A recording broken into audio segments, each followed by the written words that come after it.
superheroes come in all shapes and sizes. They don't always meet in an underground fortress. Sometimes they meet in places that appear to be very ordinary to most people. But inside, there are heroes in training. Some are smart, strong, or brave. Maybe they can build cities or heal people when they get hurt. But even superheroes need some help sometimes. With your support, we can change the world. Together, we are a force that can't be defeated. Support the club. Save the world. Support your local superheroes and donate now to the Boys and Girls Club of Noblesville at bgcni.org.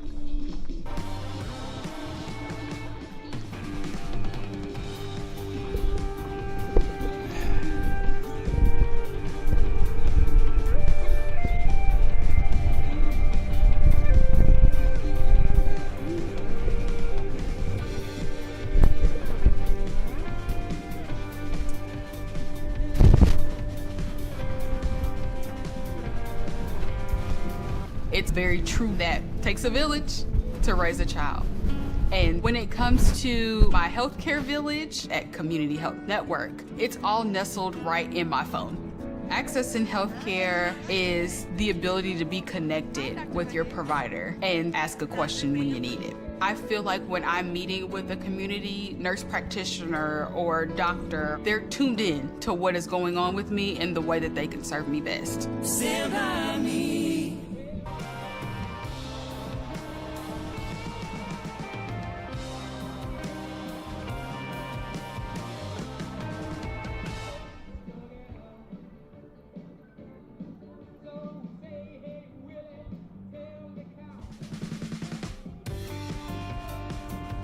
Blades Audio Video Security is Indiana's premier K-12 audio, video, and security provider. Blades is a design-built firm that provides high-quality solutions that are designed, engineered, installed, and warranted by our team of experts. For 18 years, we've helped schools and local businesses see and hear more clearly. Whether it's your sound system, your displays, your network, or your building security, ask how our experienced team can serve you.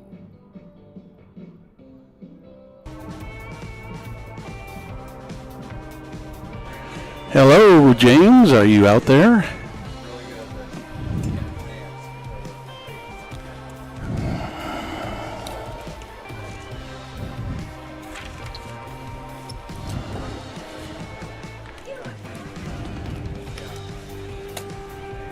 Okay, let's see. Just wanting to check out the microphone here. It sounds a little distorted on my end. That sounds better. That's much better. Oh, maybe it's this. That's better. Yeah, it would sound a little bit choppy there. Can I help you? Yeah, I'd like to. All righty, I'll have the headset. I will be listening. Have you heard Perry's yet? Okie dokie. This is a trophy shop. See you in a bit. You got a counter right here. Isn't this where you place the orders? We sell trophies. We sell plaques. We do embroidery. No food. You got carry out? Unlike the internet, everything that you need we have here at the shop. Very unique. You order today, carry out tonight. That's our version of carry out. All right, I'll take one of everything. Well, that may take a little longer. We'll have it for you tomorrow night. You know, Jim, I'll be back tomorrow to pick it all up. We'll wait for you. Don't wait long.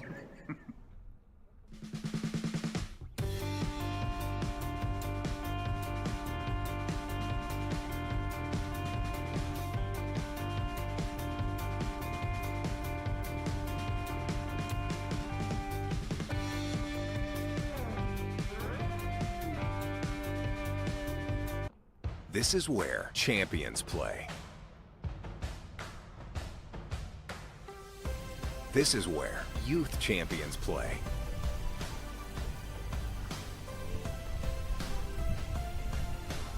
This is where collegiate champions play.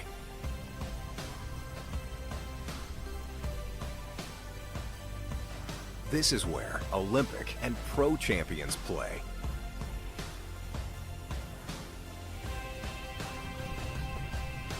This is where all champions play.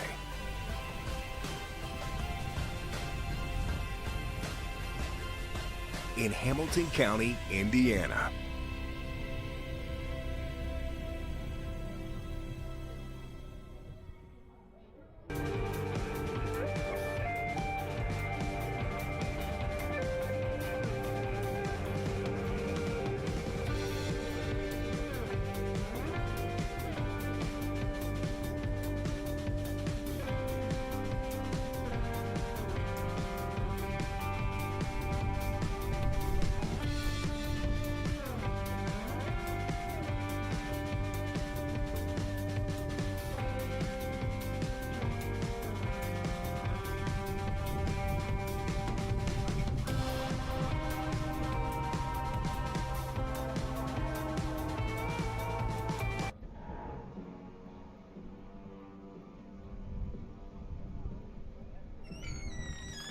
Can I help you?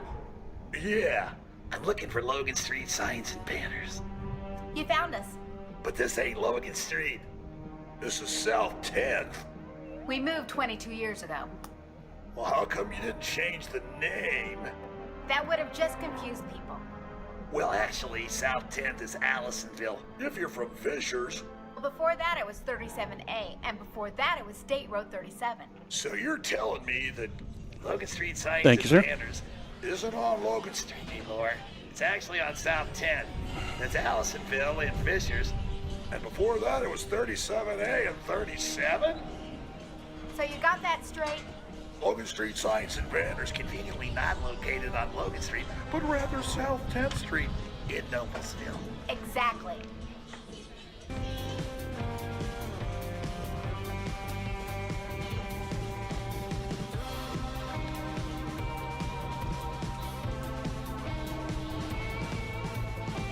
Okay, you need to come over this way a little more. I can make a little more room for you.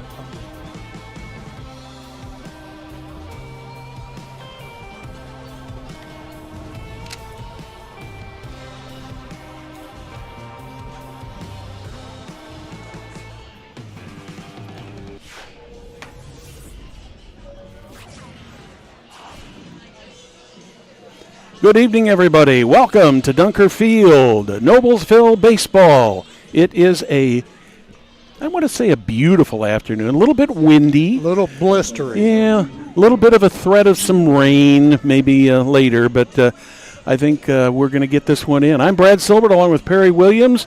It's the Millers and the Shamrocks tonight, Perry. Yeah, it's going to be a good ball game. The Millers come in here 8-8 and 3-3 in the conference. The Rocks are 10-4 overall and 4-2 in the conference. Let's turn things over to public address announcer Craig Atkins. And tonight's NYP night here in Game 1 of this Hoosier Crossroads Conference Series between our visitors from Westfield Shamrocks and your Noblesville Millers. Let's first get started for Westfield. Leading off and catching 24, Ethan Collins. Playing second, playing first, 34, Matt Groslick. Playing third, the DH, 27, Drew Long. Playing fourth, playing third base, number 9, Beck Jordan. Hitting fifth and right field, number 6, Lincoln Hoffman. Batting sixth, the shortstop, number 2, Ian Wilson. Batting seventh in left field, 35, Nick Farrow. Hitting eighth, the second baseman, number 3, Anthony Semini.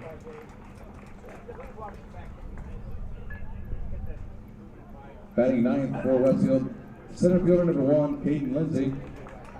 And on the mound today for the Shamrocks is number 32, Sam Flickinger. Head coach for Westfield is Ryan Bennell.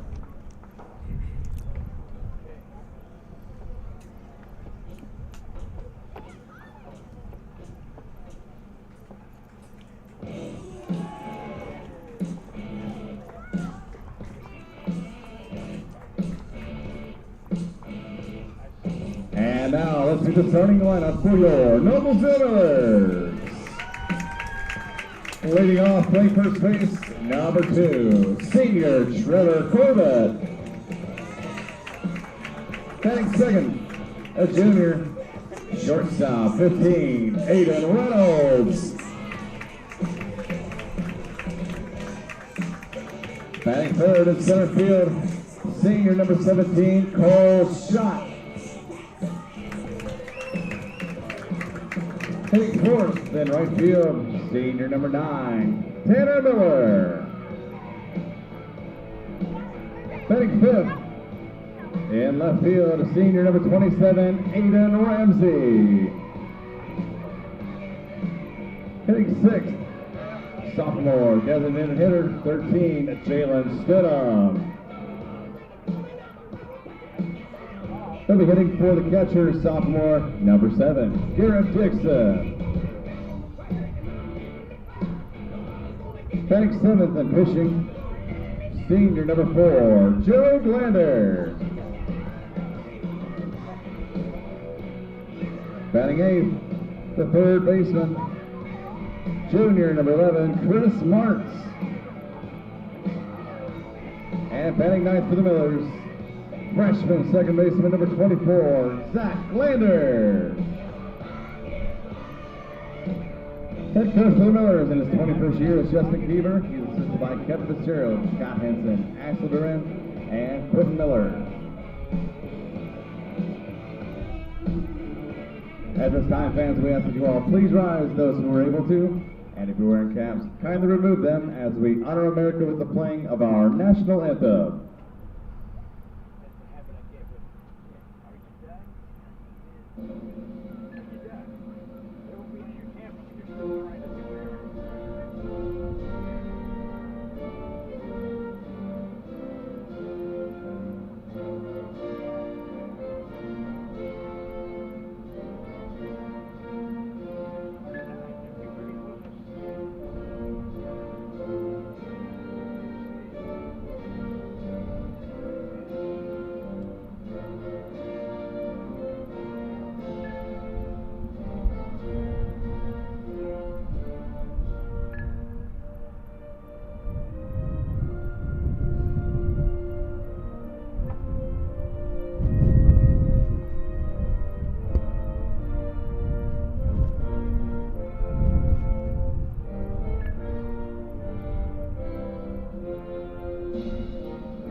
So it's Youth League night here at Dunker Field, Perry. Quite a nice turnout by the Youth League here from Noblesville. All of them going onto the field with their favorite players, and it's just a neat thing to see that all happen here.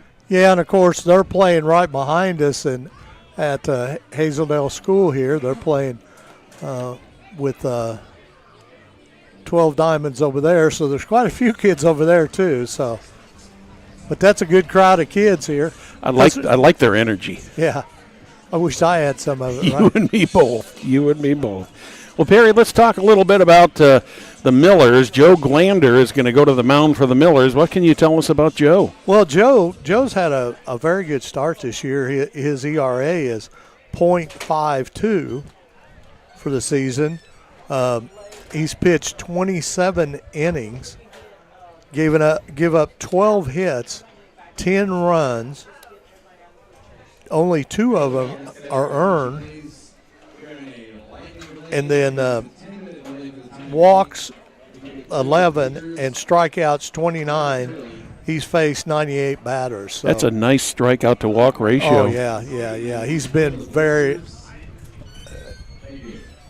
he's had a very good season on the mound so far, Joe Glander. You know, Perry, he's a senior. Yeah, you've got a couple veteran coaches here, and Ryan Bonnell for the Westfield Shamrocks, and our good buddy Mr. Jason Keever for the Millers, and both of them have been piloting their clubs for over 20 years, and this has always been a good rivalry here. And you know, basically where this park sits, it's just about halfway between the two schools. And through the years, you know, with so many of the teams in the HCC and the conferences that the teams have played in, it's almost like, you know, somewhat like a Hamilton County conference, but it's just definitely one of the big rivalry games for the Millers.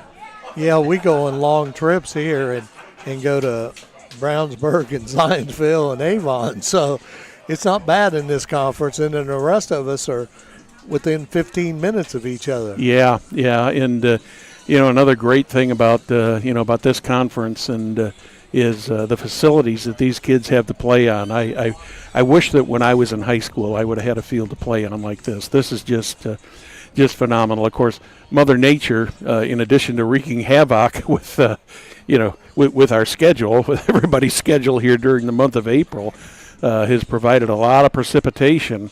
In this field is just in fantastic shape. I'm not sure what we have, why we're having a little bit of a delay here, but the teams were on the field, and I'm just wondering if we lightning delay. Okay, we have just been informed that we do have a 10-minute lightning delay.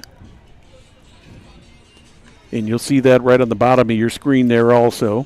So I figured it must have been something like that. I was looking at the weather on the internet here just a little bit ago, and they were saying that they didn't predict any showers until sometime after 8 o'clock tonight, but the lightning appears to be somewhere in the area here. So we will wait out the 10 minutes here, and in the meantime we can just chat a little bit about baseball in general, Perry. It's been quite a season in the Hoosier Crossroads Conference. Absolutely, and it's been kind of an interesting season with all the things going on here in Hamilton County.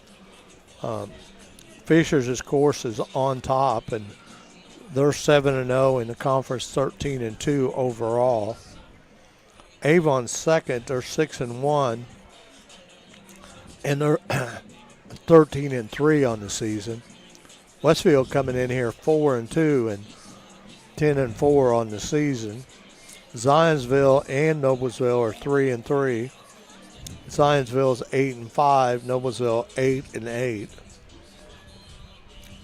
Brownsburg is 3-4 in the conference and 7-4 on the season. Franklin Central has not won a game in the conference, and they have 6 losses, and they're 2-11. And Hamilton Southeastern hasn't won a conference game yet, and they're 0-7, and they got a 6-11 record overall. But I can tell you right now, we had Franklin Central here last week, and I don't know whether you remember or not, but their coach now is Gary Vaught, which was at U-Indy for forever. I remember the name, yes. Yeah, forever. And one of his good friends there at, I think, is assistant AD or AD, and he was in retirement, so he gave him a call. So he's coming up there, and he's going to try to reboot that program down there at Franklin Central. Well, you know, Vaught had a lot of success down there at U-Indy. In fact, in the old days, going back probably better than 20 years now, Hometown Television, we used to broadcast some of their games. We did baseball and softball out there at U-Indy, and remember going to several games there. One I really remember was we had an umpire injured in a game, and it was a conference game, and the coaches decided we need to call another umpire rather than have one on the field. We had about a 45-minute to an hour delay because the only person they could get a hold of to come down to U-Indy was living up north of Carmel. Oh, no. And in that, but yeah, he had a quality program down there at U-Indy, and I'm sure given a little bit of time, he'll put together a a good group there at Franklin Central. And the good thing, talking to him, Brad, he's the same age as us. He's around 74 years old. So. Oh, you're giving away our secrets. Yeah. I don't really see any serious rain clouds. Of course, we have the door shut here, so we can't look north. But well, I just peeked at the radar, and it appears as though just a little bit north of us. And if you look straight to the north now, there's some dark clouds out there. But I have not seen any. I have not seen any lightning in that. But I think it's a 15-mile radius. Yeah, they have these detectors that they put at the schools now. So it's not just a thing of actually seeing the lightning, but they can detect it, and it also can tell them which way it's moving in that. But I can't remember exactly what the rule is. It has to be X number of miles away, and then there, of course, is a time frame there that they can take and delay the game. And in our case here, apparently they must have taken a look at the radar and et cetera and decided to give it about 10 minutes to clear here because that's the rule. Oh, is it 10 minutes now? It used to be 30 minutes, and 30 minutes with no visible lightning strikes in the area. But I've got the radar up on my phone here now, and it looks like to the west and southwest of us, it looks fairly clear. The wind is actually coming out of the west-southwest, not straight out of the west, but just a little bit out of the south. It's running steady at about 17 miles per hour with gusts up to about 30. So if that's any indication of how the storms are moving, it looks like what has delayed us here is going to, once it gets by us, it looks like we should be clear for quite a while. And looking at the weather forecast online, they're saying that the earliest they're predicting any bad weather is sometime after 8 o'clock. So hopefully we can get enough of this in to get an official game in. May not get the entire thing in, but we will go ahead and stick it out here. And I think we're getting fairly close to getting ready to go here. While we got a moment here, Perry, let's kind of toot our own horn here a little bit. We got some more games coming up this week and next week. Why don't you tell us what's coming up here on Hamilton County Television and for the Millers? Yeah, well, the next game up for Hamilton County TV is on Saturday, and we'll be playing here at the Dunk. I think that's Lebanon, isn't it? Yeah, it's Lebanon at 1 o'clock start. That's a non-conference game. And then on Monday, we have another non-conference game here, and it's Oak Hills coming to town, and that's a 6:30 start. And then Tuesday, we have a softball game at the high school with Hamilton Southeastern, because this week is Hamilton Southeastern week, this coming week. And then on Friday, we have Hamilton Southeastern in baseball here with a 6:30 start. So we've got a lot of good action coming up here. But the one thing about it, Brad, we're about done. Yeah, we're well over halfway through the season now, yeah. And about another after this week, only about 3 weeks left, and not only the sports season will be over, but the kids will be out of school too. Yeah, May 21st is Noblesville's last home game. Mm-hmm. Yeah, they're not in the sectional this year is a little bit different than what it has been in the past. It usually ran the week prior to Memorial Day, and now it's not going to start until after Memorial Day. And the championship, I believe, if I'm not mistaken, is June 2nd. And the sectional for baseball this year will be at Carmel out there at Hartman Field. Yes, certainly is. Yeah, it looks like it's a little dark up there in the north, but we're pretty good right over the field here. But Yeah, it's moving. You can. I've got a little better view of that sky than you do. You got a wall over there that's kind of got you blocked a little bit, but it appears as though it's moving out. And Greg Atkins just walked out the door, and what I could see out the door there, it looked like we got some blue skies out there. So hopefully we will be getting underway here shortly. Some of the fans did leave the stands, but others decided to stay here and stay in here at Dunker Field in that. So we just have to be patient and shall we say? Just wait this out. Yeah. Why don't we wait it out? I'll tell you what. Producer Director Jim Wofford, if he's ready, why don't we catch a commercial break here, and then we'll be back here in just a few moments.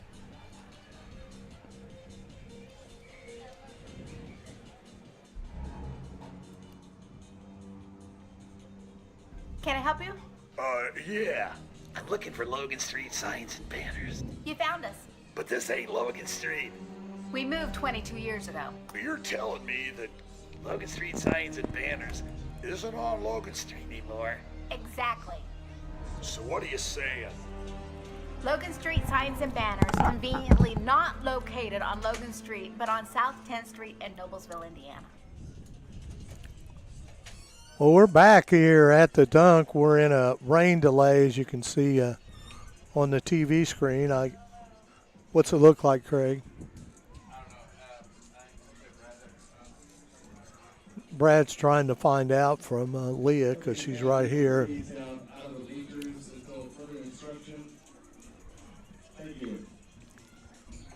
They want to clear the bleachers, so.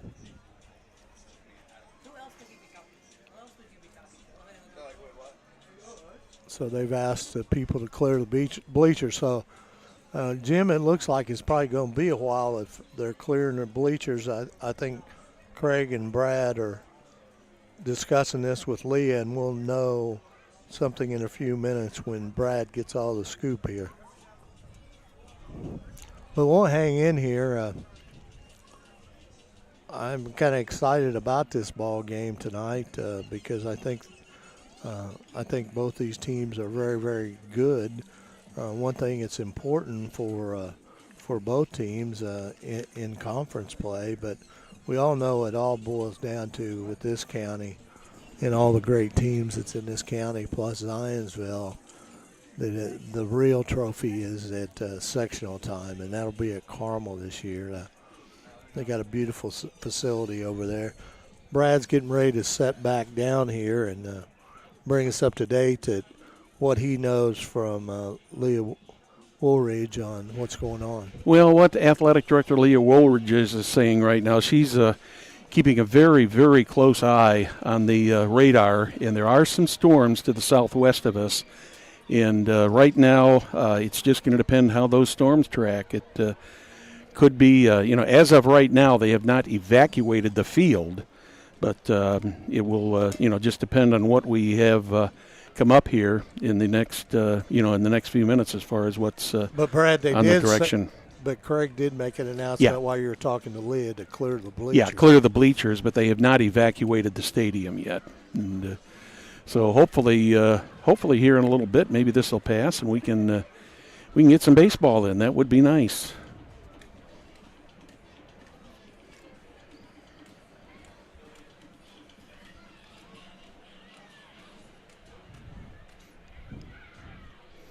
Umpires over chatting with the Shamrocks right now.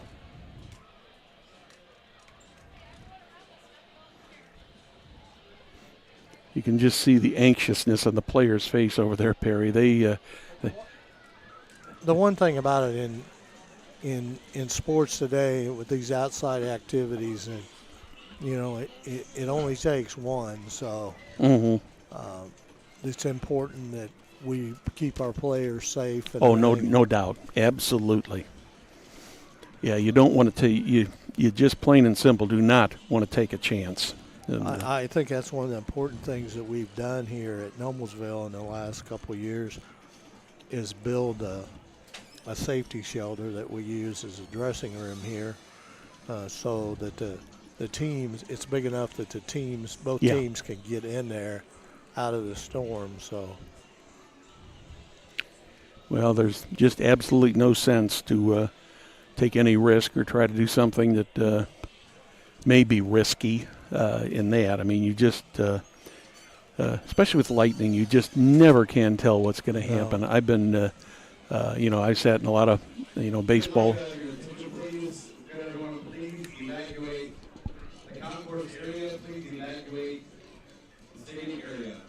looks like we're going to be in some weather here, Jim. Yeah, they've just announced that everybody to go to the stadium needs to be evacuated.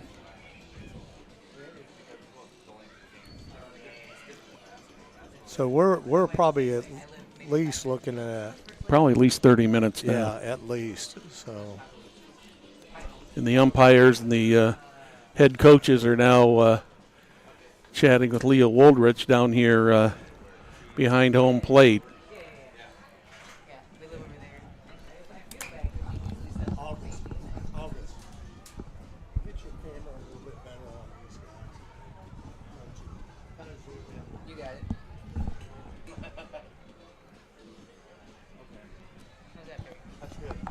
Thank you. We kind of zoomed in on this meeting that they're having here right off of home plate in foul territory to discuss this. So, I'm not sure at this point in high school, Perry, who has the decision on whether the game. Well, it hasn't. I can answer that question. The game has not started. Correct. So it's Leah's call. Okay, that's what I thought. I know at the major league and minor league level, that is exactly the way it is, and I wasn't sure if it was that way within the,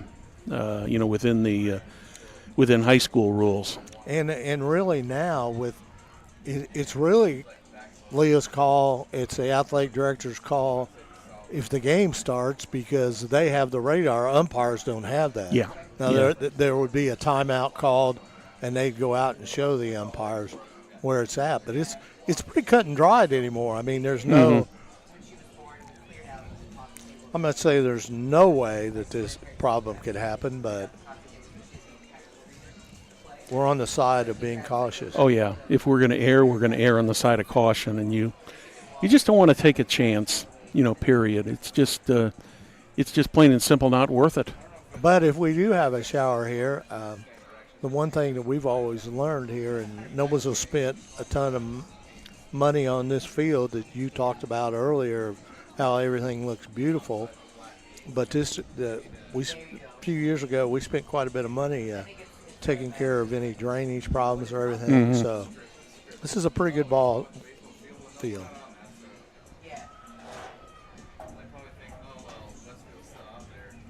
They're still talking out there, as you can see on the camera. I want to let everybody know, and it's running across the bottom of the screen. It is not raining here. We're in lightning delay. Lightning delay. The radar that we are looking at now looks like there's definitely some storms due west of Noblesville, just on the other side of I-65, just west of Noblesville in western Boone County. But to the southwest, things do look fairly clear, so maybe we can get this in. But I think the other thing that that the coaches and athletic folks and the umpires are talking about is this is an important game for both of these teams. Oh, yeah, especially on conference, because they're Westfield's 4-2 and the Millers are 3-3, so this is definitely an important series for the Millers. And on top of it, the weather forecast for tomorrow in Saturday is not looking real promising either. No. But but the way they talked last night, today wasn't real promising, and as far as I know, unless you had rain down in Fishers, we didn't have anything here. No, I mean, it sprinkled a little bit overnight, but I mean, just a few sprinkles is all we had down there in the southern part of the county. Because you can look out there in this field, and we do not have a tarp that we put over this field, and it actually looks a little dry, Brad. I mean, Yeah, they've done a great job of taking care of this field with all this moisture that's happened here. No doubt about it. Craig Atkins is down there, so the PA announcer to get with Leah and keep everyone informed. That's the most important thing in an issue like this, is keeping everybody informed and what to do. But like you said, it's a very difficult decision because of what the weather is coming up. Yeah.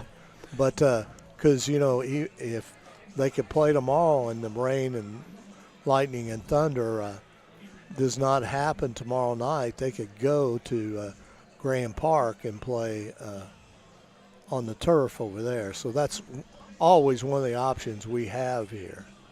Well, Craig is making his way back here toward the press box. Lee is right behind him, so hopefully we might be able to get a little bit more information here on what the thought is. But the umpires continue to talk to the head coaches. I would say that it's not a good thing because neither one of the coaches are in a hurry. No. They're Mm-hmm. Well, they definitely like to play this game today, but the other factor involved is, we've got kids that are in school right now too. Yeah. So, yeah. I mean, if we had to wait till 8 or 9 o'clock to get this thing started and play until 10 or 11. Yes.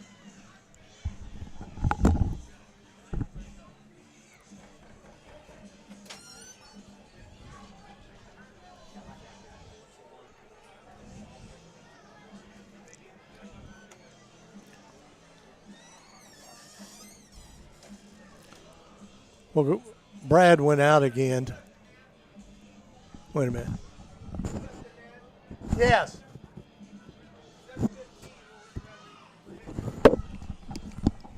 I just got the word from Coach Keever that they'll meet at 7:15. So they'll meet at 7:15.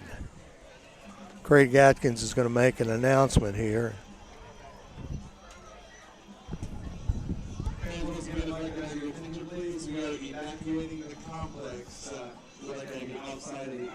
So we're evacuating the complex here. So 7:15, and we're evacuating the complex. Did you get that, Jim?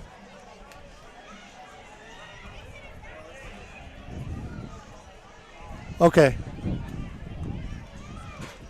Okay. We're going to go off the air. Only audio. We'll leave the cameras on, but we're only going to turn off the audio. Yeah, if anything comes up in the meantime, we'll let you know.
Jim. Jim. Jim. Hello.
Can I help you? Yeah. I'm looking for Logan Street signs and banners. You found us. But this ain't Logan Street. We moved 22 years ago. You're telling me that Logan Street signs and banners isn't on Logan Street anymore? Exactly. So what are you saying? Logan Street signs and banners conveniently not located on Logan Street, but on South 10th Street in Noblesville, Indiana.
We're ready.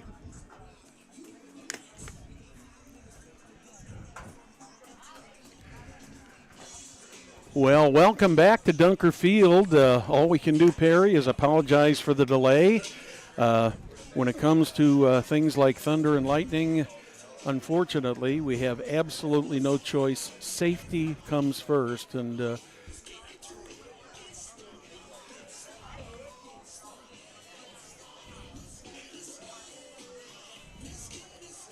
but we are just about ready to go with baseball here. The Noblesville Millers and the Westfield Shamrocks.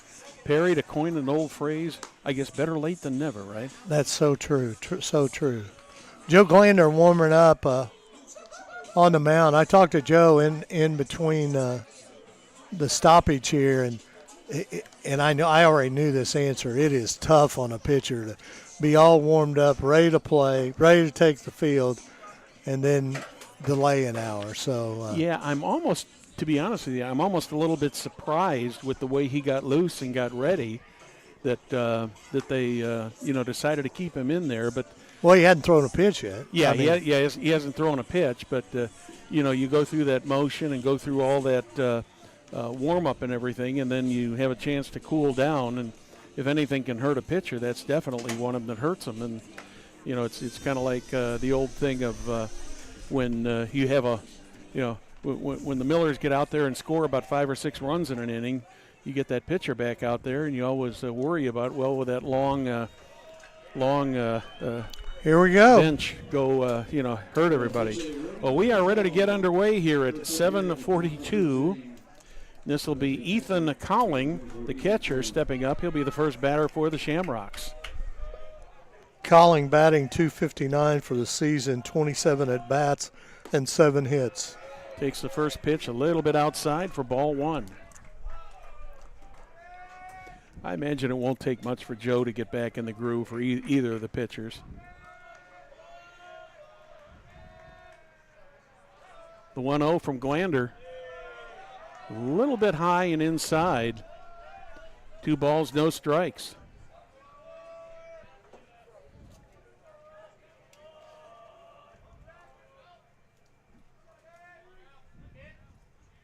Big swing and a miss by Cowling.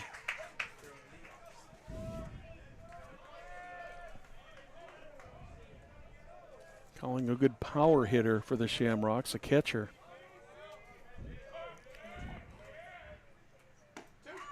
That evens it up at 2 balls and 2 strikes. Brad, it's very unusual. The catcher's the first batter. Yeah, I don't recall ever seeing that before. Not saying that Cowling's not a good player, but catcher's usually there.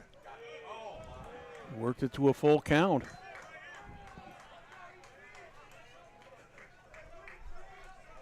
These pitchers can go out there and they can throw all they want, but once they get in there and into the game, it's so different. Full count pitch. Strike 3 is called. I think Cowling thought he was going to get ball 4 there. Instead, he got rung up. So 1 down here in the top of the first. That'll bring up the first baseman, Matt Drozlik. Drozlik's batting .480. Wow. 25 at bats and 12 hits and 10 RBIs. The one thing, Drozlik usually he's got 1 or 2 home runs by now, but he's got 2 doubles is the only extra base hits he's had so far this season. But man, he's a big kid. Yeah, definitely. You can just see his presence there in the batter's box. He is the leading batter or leading hitter for the Shamrocks. And I think he's been starting over there for 3 years at first base, or at least 3. Yeah, he's a name that we've called a lot on Hamilton County television through the years. 0-2 pitch. Well hit to left field. Ramsey makes a catch out there in left field for the second out.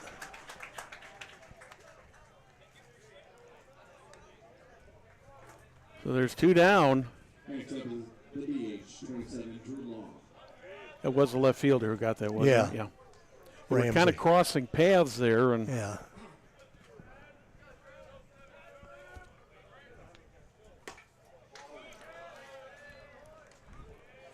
Cole Schott, his partner out there in center field.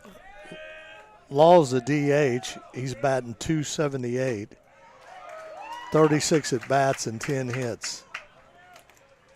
A ball and a strike. Glander works pretty fast. Yes, he does. He really does. Ground ball, is that going to get through? Picked up by the shortstop, Reynolds. Long throw. Does not make the throw. Probably a wise move by Reynolds on that, Perry. Yeah, that was a tough play. Yeah, he was. But they gave him an E on the. Did they give him an air? It is on Max Prep. Okay. I mean on Game Changer.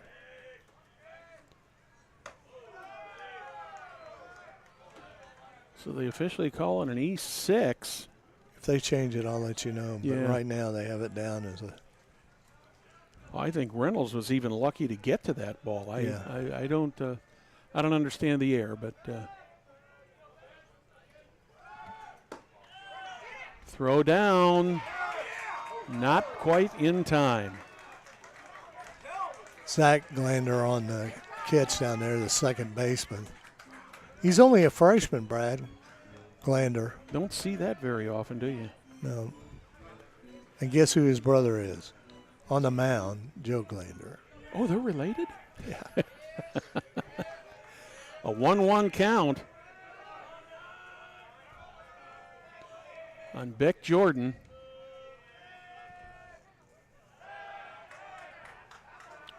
Nobody covering over there.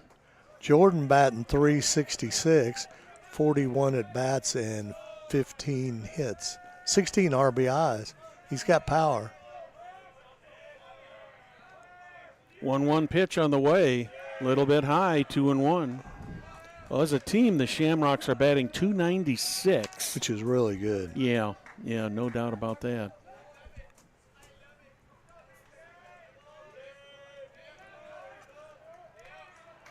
Glander ready to deliver to the 2-1.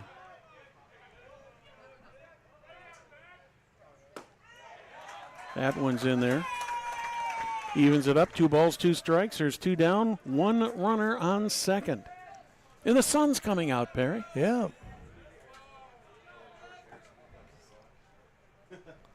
That can be good and bad. The right side of the field, those guys are going to be looking right into it now.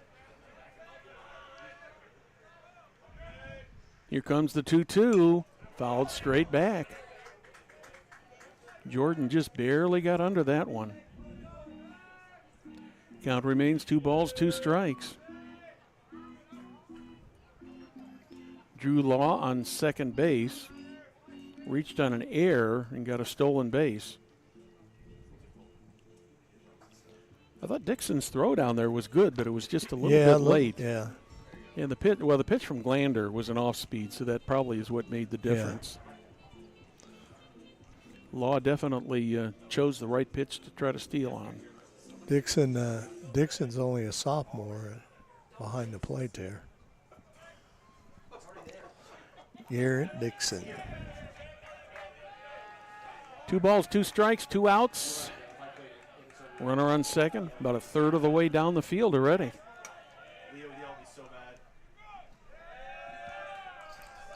Joe steps off the back of the mound there. Yeah, brother Zach was breaking for second, trying to see if they could pick off Law.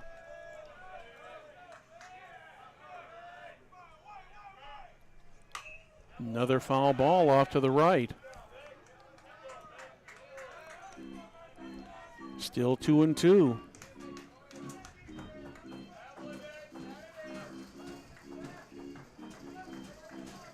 Glander isn't afraid to throw him good pitches. Just hasn't been able to get the bat on the thing right. Been getting under all of them. See what he gives him here. Looking back at second. A little bit low and outside, makes it a full count. Lincoln Hoffman is in the on-deck circle. if Jordan reaches.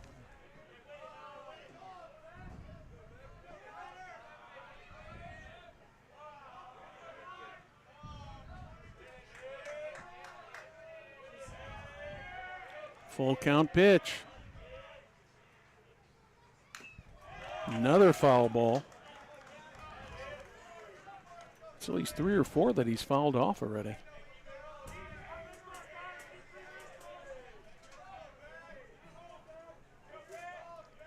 Count remains full.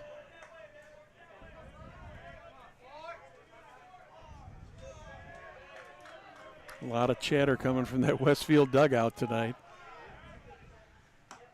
Inside. Good patience there by Beck Jordan to get the walk.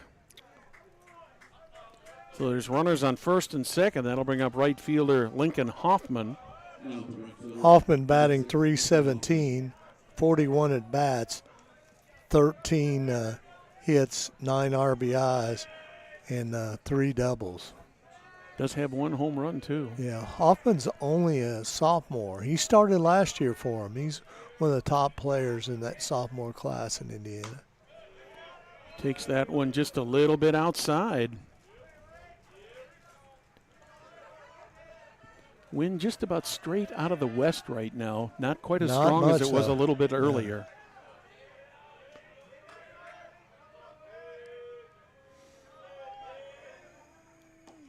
That one gets away. Both runners will advance. Dixon chases that one down. You know, this is a beautiful field over here at Dunker Field, but one of the disadvantages of the size of this field, Perry, is when the ball gets away from the catcher. There's a lot of territory to cover before they get back to the screen. Yeah, 1-1's the count, 2 outs. Runners at second and third. Law's at third, Jordan's at second. Call that a wild pitch.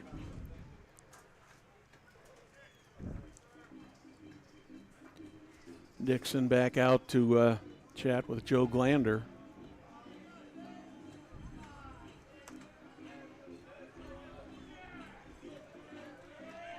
I think Glander was trying to get that inside pitch by Hoffman and couldn't get it by him. Got a little bit too far inside. That's outside, makes it 2-1.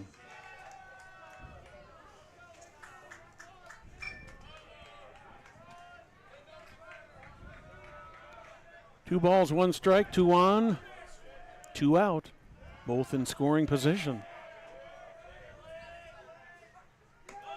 That one's high, works it to 3-1.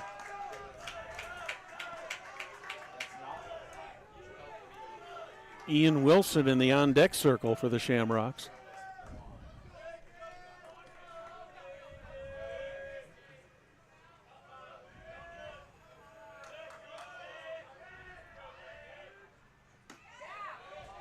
Ooh. Full count now. Yeah, Hoffman thought he had a walk there, but 3 balls, 2 strikes, 2 outs. Glander has already thrown 26 pitches in this inning.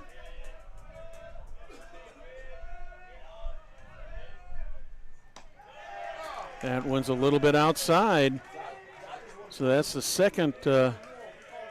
second walk. Glander got the first 2 outs fairly easily. Keever's going to the mound and talked to Glander a little bit. He's kind of lost his poise here a little bit. Yeah. The next batter, Ethan Wilson, is batting .233. He has 43 at bats and 10 hits, 8 RBIs, and has 1 double. Shamrocks looking to take an early lead here on the Millers. They've done all of this with 2 outs. Drew Law reached on an error by the shortstop. Breck Jordan and Lincoln Hoffman both walked. They went full counts. And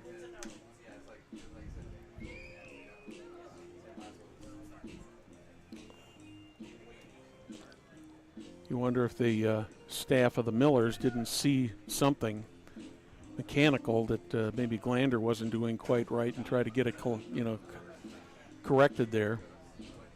Or maybe that delay just kind of got him a little bit out of sync, Perry. Well, it's the same for both teams. So. Yeah, we'll have to see. We'll just have to see how. Of course, when you bat first, you're setting again as a pitcher. Yeah, no doubt about it. 0-2, the bases are loaded. Ian Wilson at the plate. Hot shot, foul. He turned on that one pretty good. Yes, he there, did. Brad. Just got a little bit out in front of that. Yeah. Glander gave him a nice off-speed there. I think he was expecting a fastball and got the off-speed and got way out in front of it. 0-1 on the batter.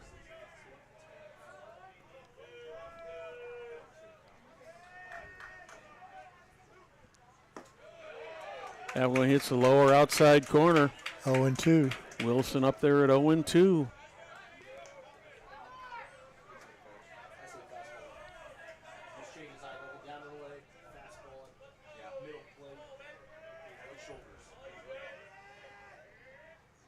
Strike three. Got him. So the Millers get out of this mess. In the top of the first for the Shamrocks, no runs, no hits.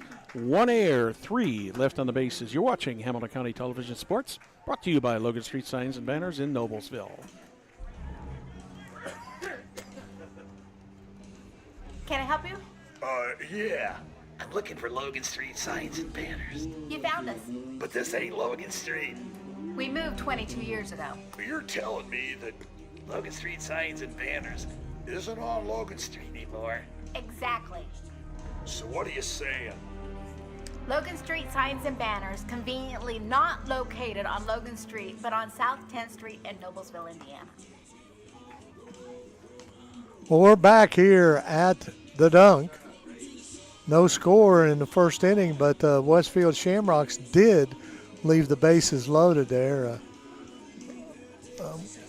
We had a rain delay, so that's why we're only in the bottom of the first inning. But Sam Flinniker is pitching for the Rocks. He's 2-0 on the season. He has had 4 appearances.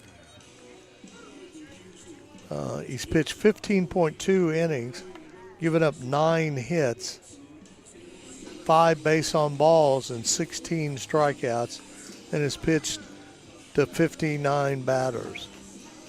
All right, Colin going out to talk to Flickering to make sure that they're all squared away here as he's getting ready to throw his first pitch. Trevor Corbett will be the first batter for the Millers. Millers worked themselves out of a pretty big jam there at the top of the first, Perry, to get that third out. Corbett's the leading hitter on the Millers at .361. He's had 36 at-bats and 13 hits and 11 RBIs. First pitch to Corbett. Bounces it over the head of the third baseman, so the Millers are in business here with a base hit on the first pitch for Trevor Corbett. That'll help his average. Just had enough bounce on it that it got over the head of Beck Jordan there, Perry. I thought maybe he might be able to make a play on it, but it wasn't hit real hard, so might have had a hard time getting Corbett over there at first base. But any way you look at it, it's a base hit, and the Millers looking to capitalize on that and get something on the board here. Aiden Reynolds steps up to the plate. He bats .257, 35 at-bats. That one bounces in, gets away from Ethan Colling, and with 2 pitches.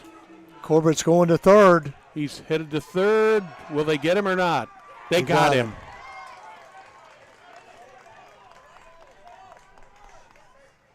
The ball got away from the second baseman down there, and Corbett saw that, and he took off to third. So he does get a stolen base, and he'll be out at third, 4-5 for the first out.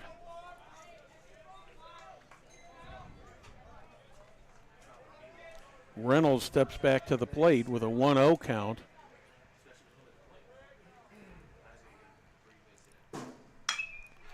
That's in the gap. Yep, that certainly would have scored a run. Reynolds is going to be to at least second base, and they're going to hold him up there. Good play.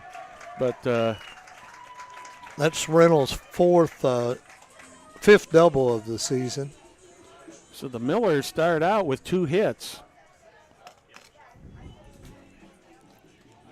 That's going to bring up Cole Schott. He's batting .234. He has 47 at bats, 11 hits, 8 RBIs. As a team, the Millers are batting .227. See if they can get this run back here that they basically gave up in the first, here when Corbett tried to stretch it and get to third.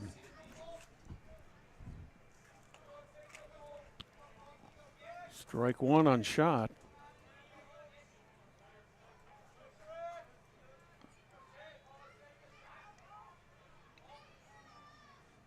The 0-1 to Schott's high and outside, evens it up at a ball and a strike.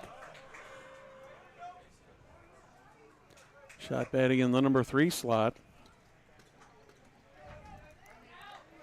First 2 batters took the first pitch. Had hits.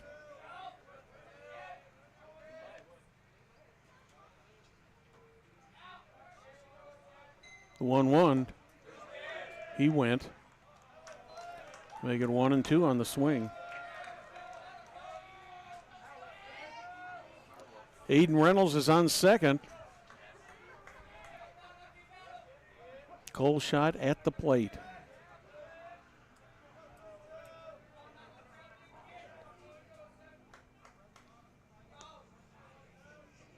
The 1-2 to Schott. Checked his swing in time. Evens it up at 2 balls, 2 strikes. That was a close one.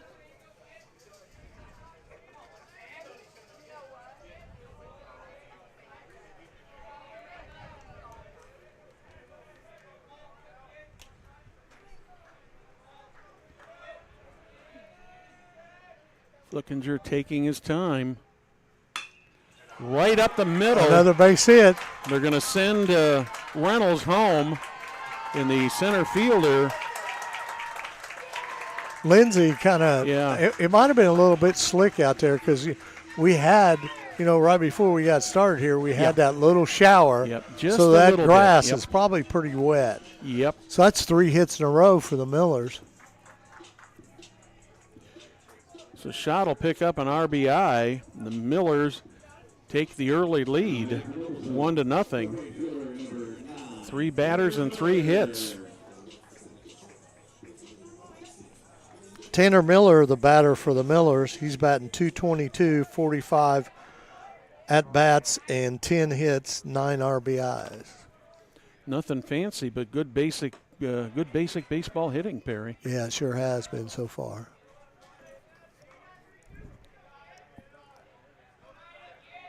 So Reynolds scores on that play.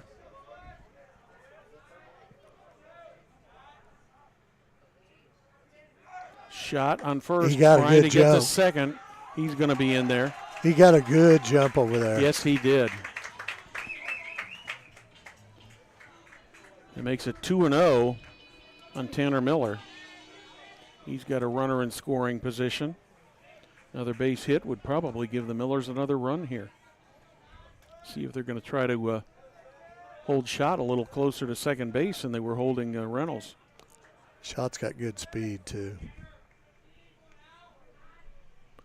Wilson trying to fake him back. There's another base hit. That's going to score. Yep, that's going to give the Millers a 2-run lead. And they cut it off coming in. Is Cole Schott scores from second for run number 2. And the Millers now have 4 hits in a row. Timeout called by the Rocks. They're going to go out and the pitching coach is going to go out and talk to Flickinger. It doesn't look like he's pitching that bad, Perry. It just looks like the Millers are just seeing the ball well now.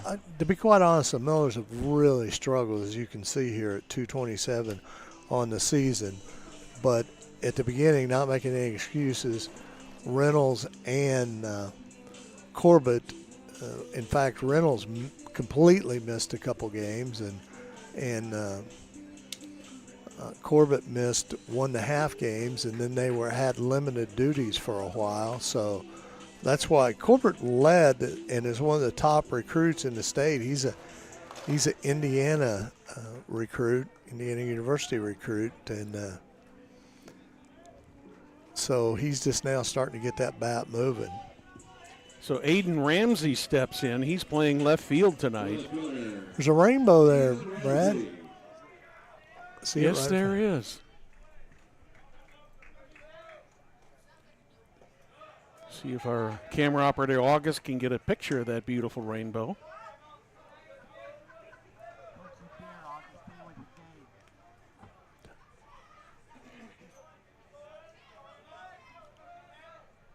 One and 0. Foul ball. Evens it up at 1-1. Ramsey, the batter for the Millers. He's batting 158. 38 at bats and 6 hits. But he's another young man that he had hand surgery, so he missed all the pre-practices in the summer. I mean, this fall, spring, this fall, so fall and winter, so he's coming back from a hand surgery. Throw down to first. Close, but not in time. I think he got hit in the head. Yeah.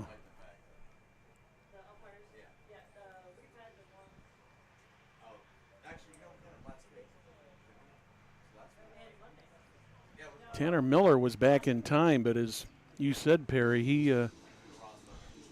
Dollier's a big boy down there when he slaps you across there. I'm going to give him a moment here to get his thoughts back together. Has a little chat with the first base coach. Appears to be okay.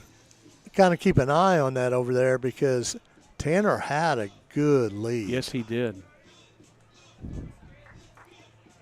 That's why Colling threw it down there. Mm-hmm. They actually made it a pretty close play. Yeah. See that lead? That's a good lead. Yep.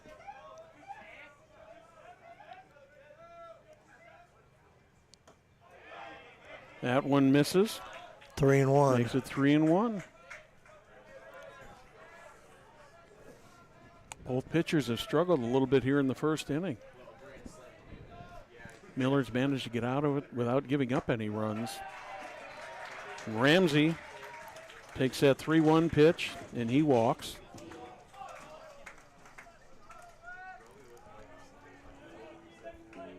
Joe Glander, the batter for the Millers, he can help himself here because it's Stidham, isn't it? Yeah, Jalen Stidham. Jalen Stidham is the batter.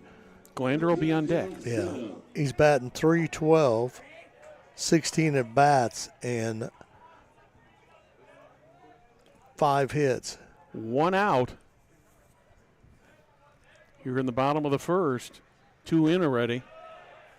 That one's a little bit outside, ball 1. Stidham is a sophomore.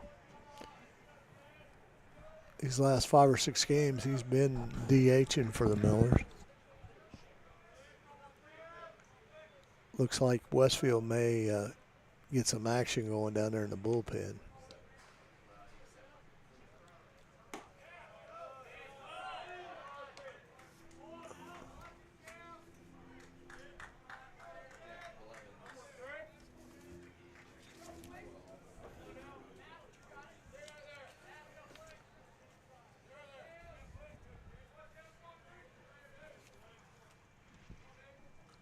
Two and 0. Throw back to second. Not in time. Ian Wilson took the throw over there. Tanner Miller back in time. 2-0, 1 down, 2 on, 2 in.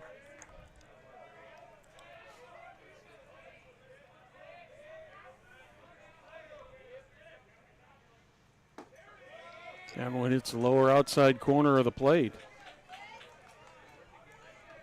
Makes it a 2-1 count.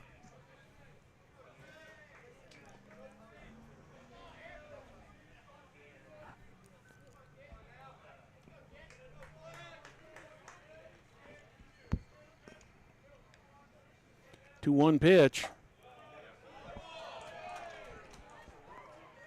Makes it 2-2. Joe Glander, as you said earlier, he's on deck, Perry, and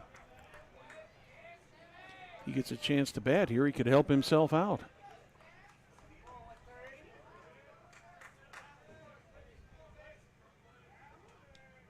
Flickinger looks back to second, goes home. Bouncer. Will they get two? They got one. No, they don't get the second one.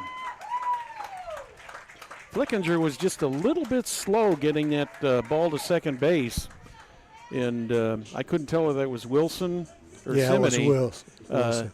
Looked like he had just a little bit of trouble getting that out of his glove. So Aiden Ramsey is the second out of the inning. And officially Stidham will reach on a fielder's choice. And that'll bring up Joe Glander. We got runners at the corner. Glander takes the first one over the outside corner, right at the knees for called strike one. Tanner Miller on third. Jalen Stidham on first. Glander batting .220 with 41 at bats and 9 hits. That's a strike call and no throw down on Stidham, so he took off with the pitch, so he still gets a stolen base. So 2 runners in scoring position, 2 down, 0-2 on Joe Glander.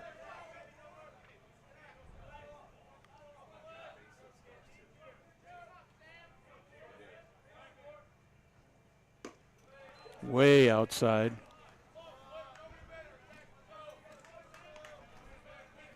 That was in that left-handed batter box there. 1-2 on pitcher Joe Glander.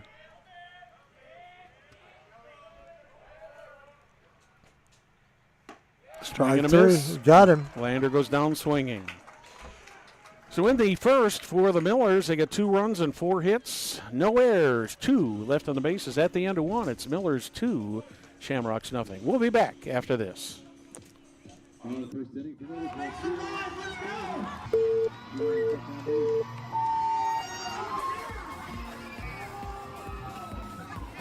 some noise out here. Come on, who's dancing?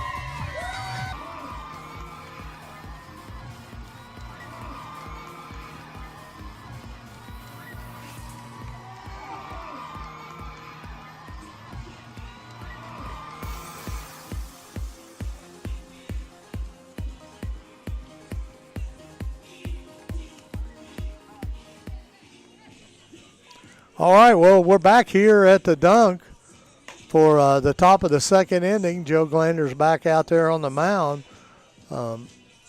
Score the Noblesville Millers 2, the Westfield Shamrocks 0. Millers got 4 hits that last inning. Joe Glander got a little jam there in the first inning and loaded the bases up with a couple of walks and then got himself out of the jam and without Westfield scoring. So we're getting ready here for the top of the second inning. Yeah, he ended up giving up a couple walks there, and an error on the shortstop was what ended up loading up the bases there. Because the first 2 batters in the first inning, Collins and Drozlik, went down pretty quickly. And then it took 4 more batters after that, after he loaded up the bases. Finally, Ian Wilson struck out swinging to end the inning. It'll be the 7, 8, and 9 batters coming up in Ryan Bonnell's order here in the top of the second. Nick Farrow, the left fielder, steps in.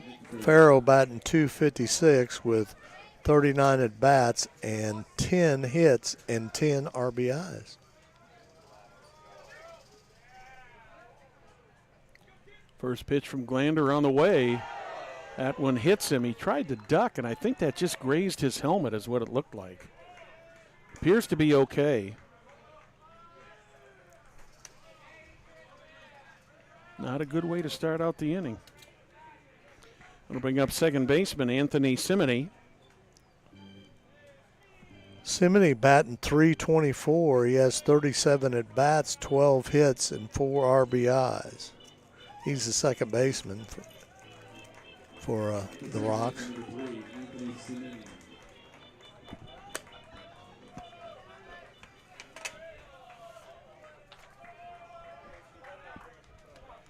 Jackson Blevins is down there in the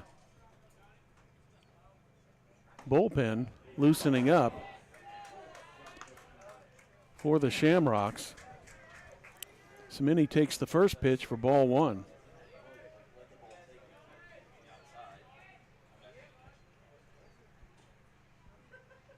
Runner on first, no outs. A little bit high, 2-0.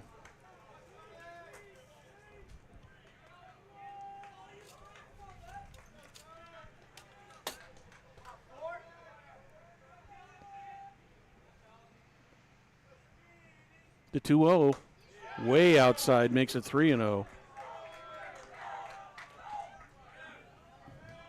Miller's with a 2-run lead right now, and they certainly would like to keep the Shamrocks off the bases, Barry.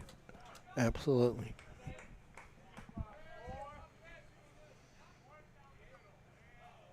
The 3-0 pitch.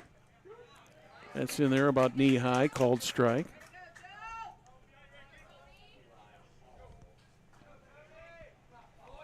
Farrow not getting a bad lead over there at first, but doesn't, so far hasn't been a threat to steal. That's strike two called. So Cimini has gone from a 3-0 count to 3-2.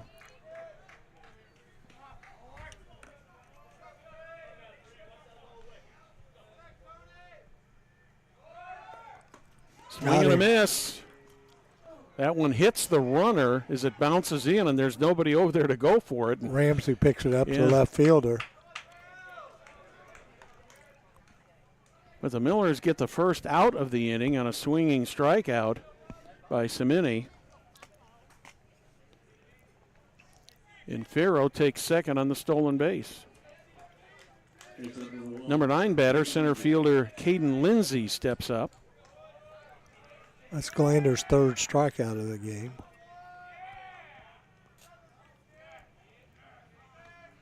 One down. Looked like Lindsay was going to bunt and pulled the bat back, but got called for the strike. Lindsay, the center fielder for the Rocks.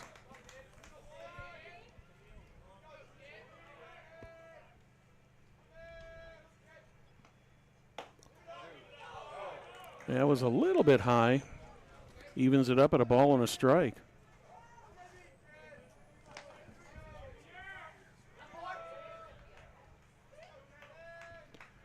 One ball, one strike, one out, one on.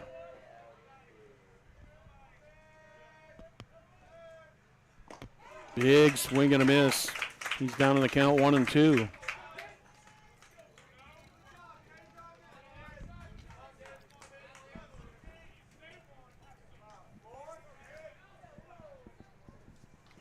Glander gets the sign, steps off the rubber.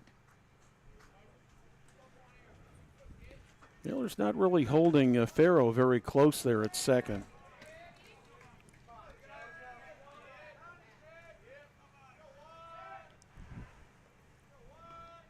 The 1-2.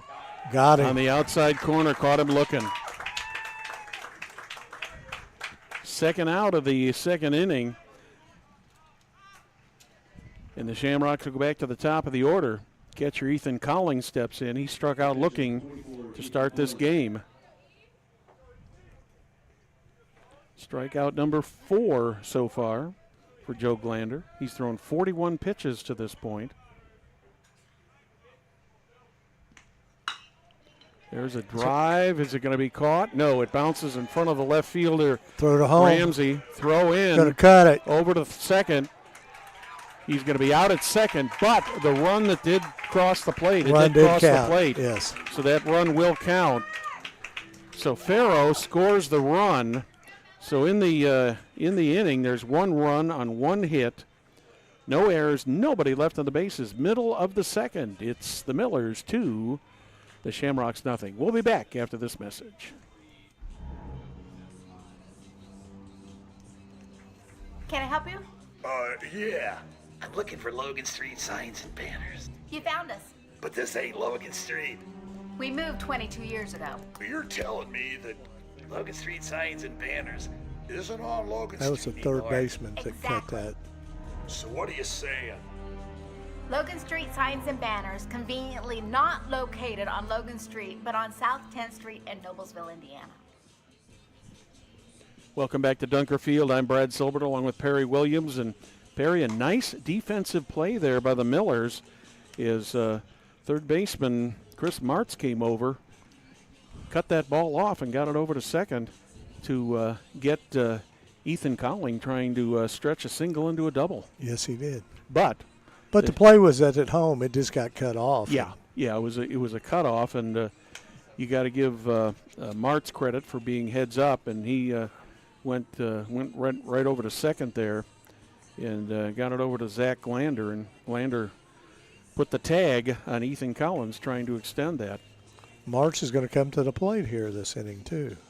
Him and Zach Glander, 8 and 9, are coming up here. Probably not a bad play though, really, when you when you think about it, because you've got to believe that the outfielders are going to be. I mean, everything's got to go right. Yeah, I mean, you got to have 1, 2. You got a couple throws there that have to be made and made well. And he actually Zach only hit him right at the top of his it was a close play. Yeah. It was a close play.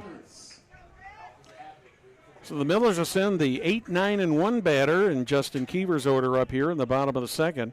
This is Chris Martz. Martz fouls the first pitch off to the right.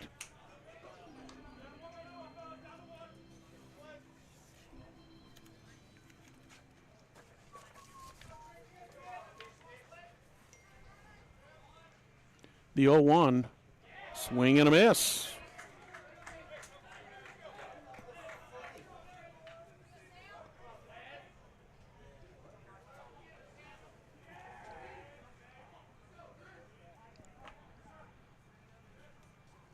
The 0-2, swing and a miss again. Got him in that high heat, Perry.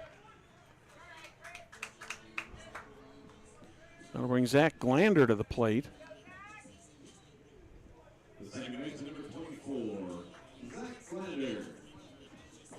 Glander, a freshman, as you said earlier, does not have any hits.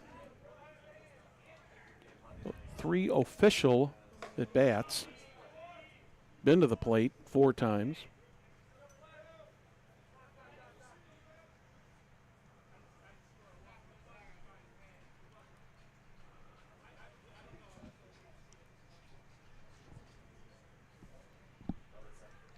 Coach Manel had a question over there. I'm not sure. 1-0 to Zach Glander. Evens it up at 1-1.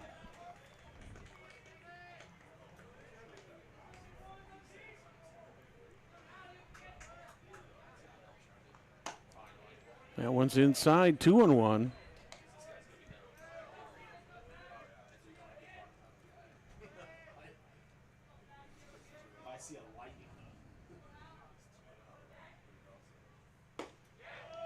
That one hits the lower outside corner of the plate to even it up at 2 balls, 2 strikes. Millers with 2 runs on 4 hits. Shamrocks with 1 run on 1 hit. We're in the bottom of the second.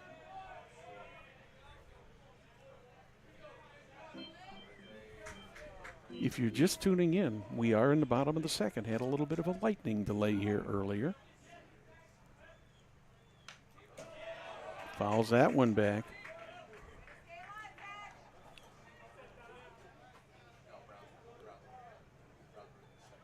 He had a nice swing at that pitch. Yeah, he sure did.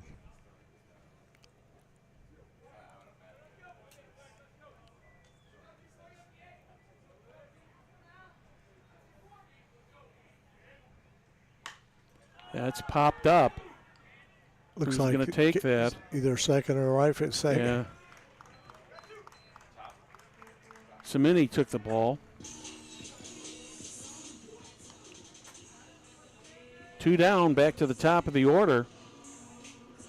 This will be Trevor Corbett. Reached on a base hit. His first time up, stole second.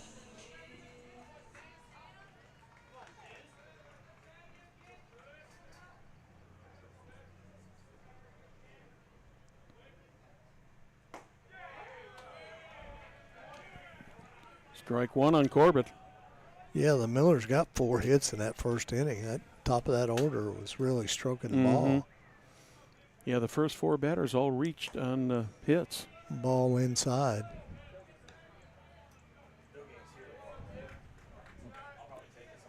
1-1 on Trevor Corbett.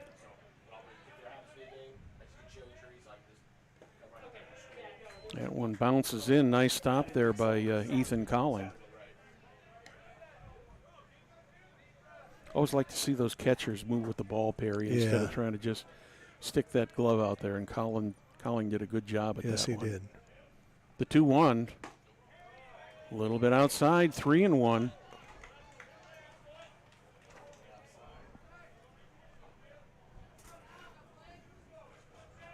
Trevor reached on a hit in the first pitch of the game to the Millers. That's going to be ball 4, and he makes his second trip to first base. This one courtesy of the walk.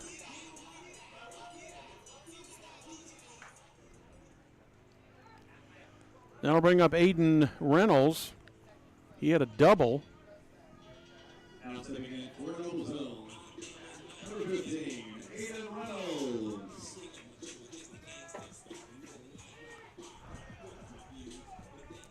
Nice hit by Reynolds in that first inning. In the right center. Good lead over there. A little bit outside. Reynolds also took the first pitch that he saw in the first inning and drove it for that double. Went from outside to inside. Just couldn't get it over the plate. Reynolds steps back up to the plate. Flickinger looks over to first.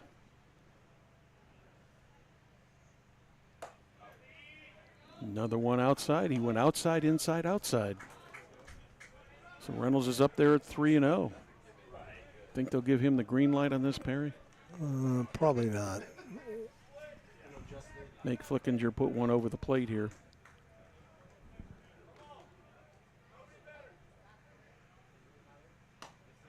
Ball 4. Walks him on 4 pitches. That's 2 walks in a row. Shot ought to be coming to the plate here for the Millers. Yeah, Cole Schott. He had a base hit his first time. First 2 batters in this inning, Chris Martz and Zach Lander both went down. Martz struck out. Lander popped out to the second baseman.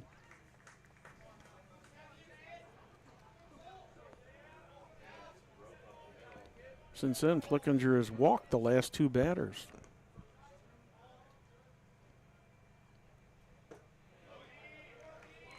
That's 6 in a row he's missed on.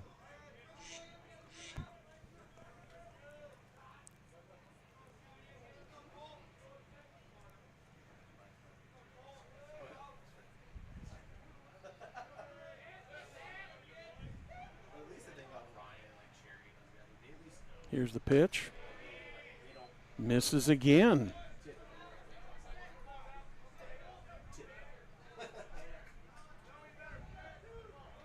That's 7 in a row he's missed on, Perry. 2-0, 2 outs, 2 on, bottom of the second.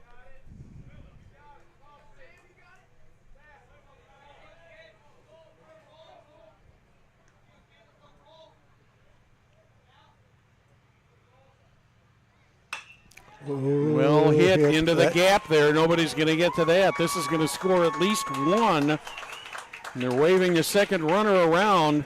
Maybe a play at the plate. The throw is off, but the Millers pick up 2. So Trevor Corbett scores, along with Aiden Reynolds. Schatz gets a double. Schott gets a 2-base hit. That was a clear 2-base hit all the way. Yeah, he's 2 for 2. Yeah, that went almost all the way to the fence. First hit of the inning. Total of 5 hits now for the Millers. Those walks can kill you. Yeah, they do. Heaver going out to the umpire. Not sure what they'd be discussing there. Well, whatever it was is brief, and unless somebody's going to get changed here. I kind of doubt it because Schatz is his center fielder. So. Yeah.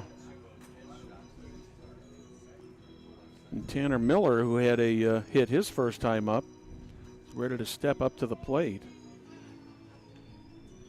Well, the meeting of the minds is over. And we have no clue. We'll go back to play some baseball. Miller's now with a 4-1 lead here in the bottom of the second. 2 outs. Cole Schott standing on second. Tanner Miller had a base hit his first time up. See how much of a lead Schott can get here. Shortstop is playing almost straight behind him. Now he moves back to normal positioning. Ooh, big swing and a miss there by Miller. Miller, the 6th Miller to come up in the inning. 5 hits, and Miller had a hit. His first time up. Yep. Yeah.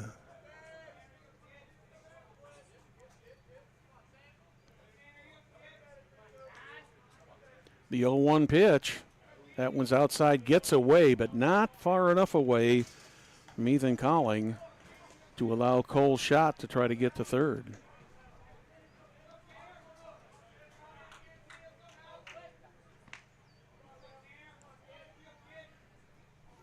Cole Schott gets his lead off a second.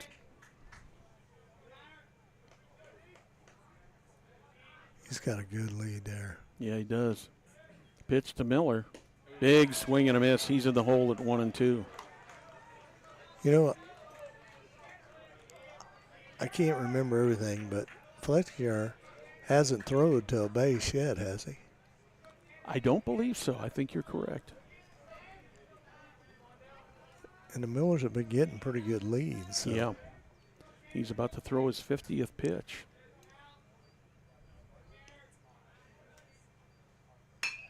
There's another base hit. Yep, that's going to score another run for the Millers.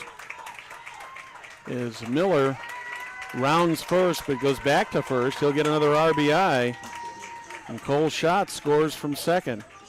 So 3 runs, 2 hits so far here in the bottom of the second for the Millers. And that'll bring Aiden Ramsey up.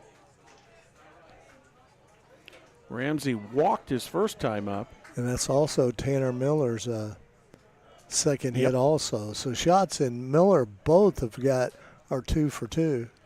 Here comes going to make a change here. Ryan Bonnell is coming out. When Bonnell goes out, Miller's also having a little conference over there. While we have a pitching change, remind you, you're watching Hamilton County Television Sports, brought to you by Logan Street Signs and Banners in Noblesville. We'll be right back.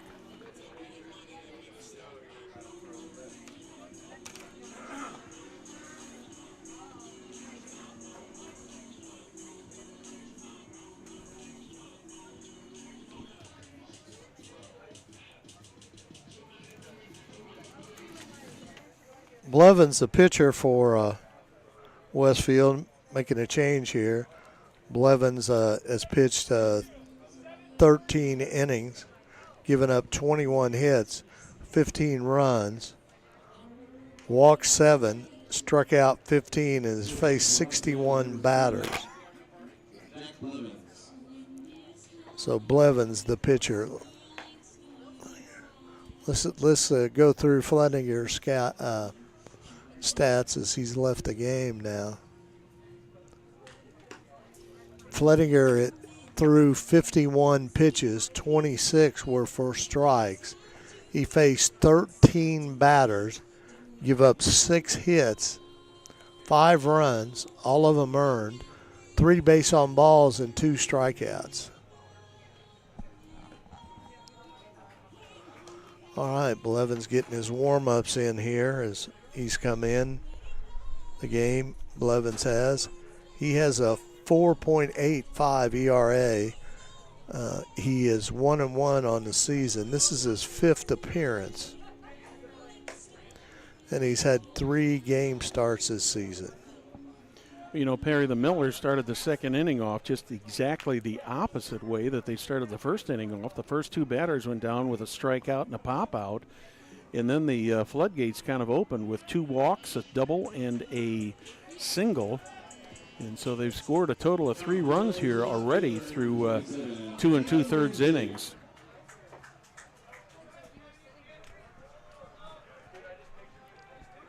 Aiden Ramsey at the plate for the Millers.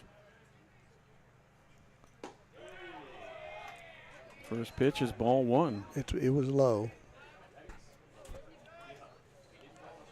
Ramsey walked the first time up.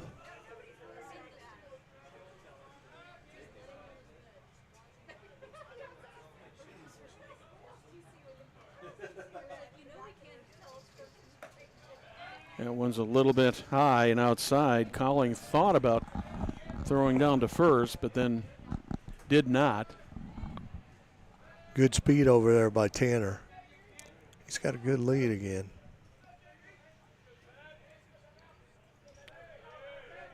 (2-0) on the way to Ramsey, but throws to first.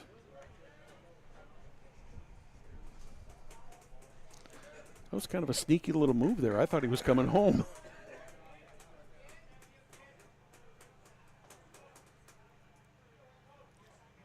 The 2-0 to Ramsey. Hits the inside corner. That's a good pitch. Nice pitch, yes. 2-1.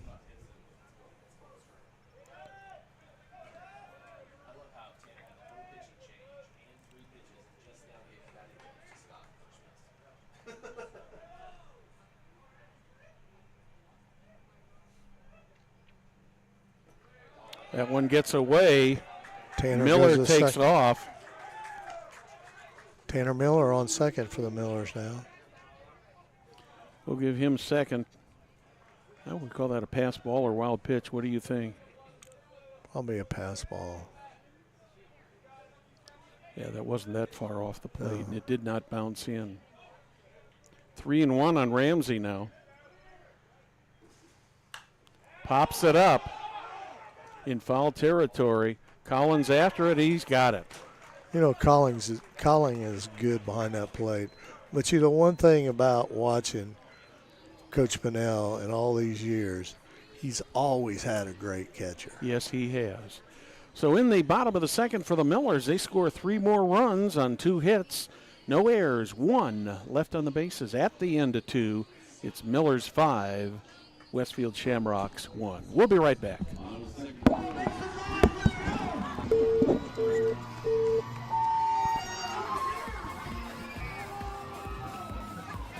Some noise out here. Come on, who's dancing?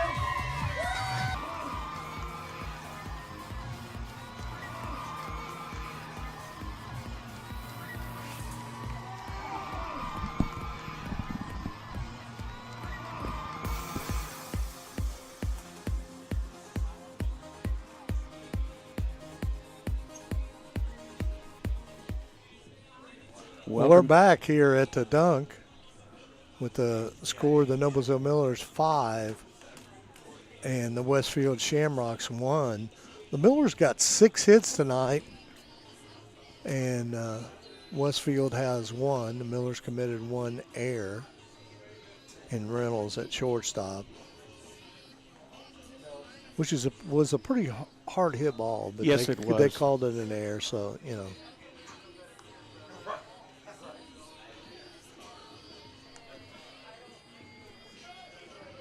So the Shamrocks will send their 2, 3, and 4 batters up to face Joe Glander here in the top of the 3rd. First Shamrock we'll see will be the first baseman, Matt Drozlik. Drozlik flew out to left field his first time up. Hit the ball pretty well. Takes the first pitch for strike 1.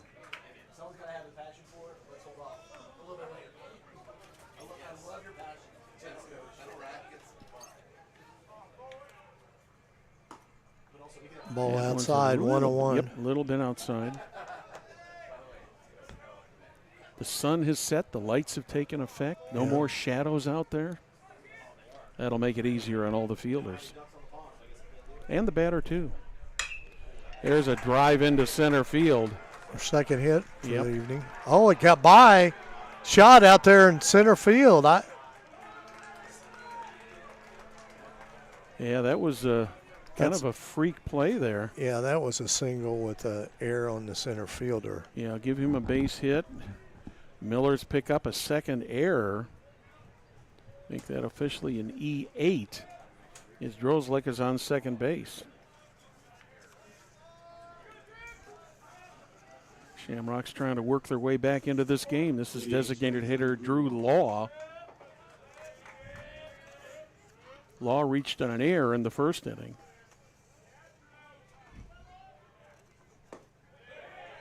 One's a little bit low and outside, ball one.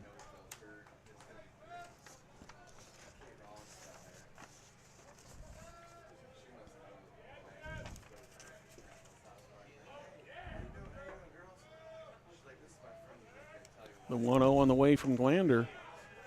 That one misses low and outside. Evens it up at 1-1.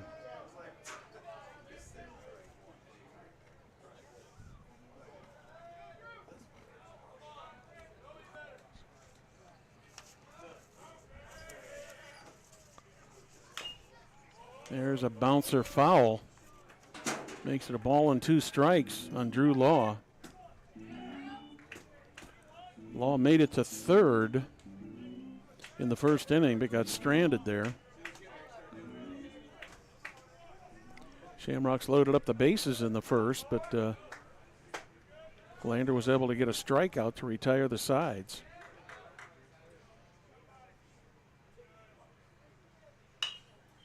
There's a bouncer to short. Reynolds picks it up, throw over. Got him. Close play at first. I thought Corbett was going to have a little trouble with that because that ball bounced in, but he made a nice catch on it to get the out. But on the play, Drozlik goes down to third base. Officially a 6-3 play. I'll bring up Breck Jordan. He walked in the first. Nice fastball down there in the lower outside corner of the plate.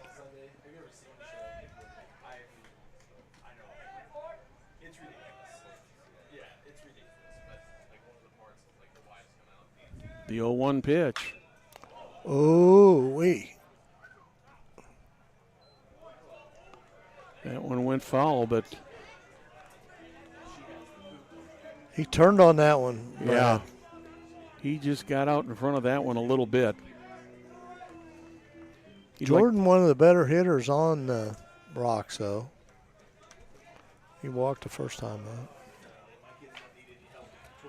out. 0-2. Jordan steps out. Matt Drozlik on first base.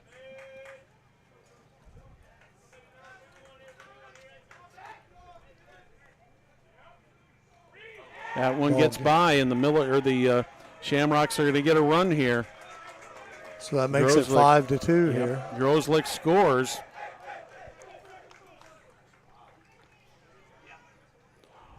So the Shamrocks now with 2 runs on 2 hits, no errors. Miller's with 5 runs, 6 hits, 2 errors. The bases are empty, 1 down. 1-2 on Breck Jordan.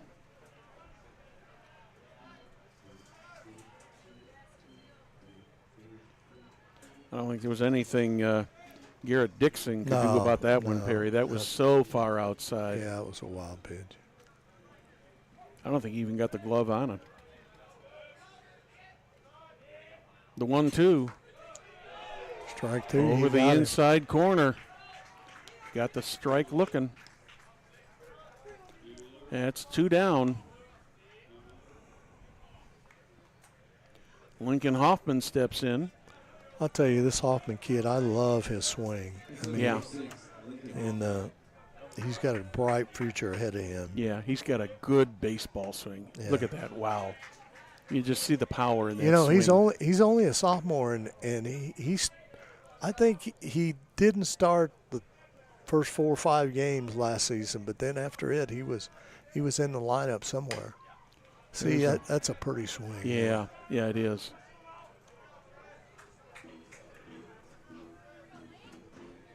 Kind of reminds me a little bit of a Mickey Mantle or Roger Maris swing.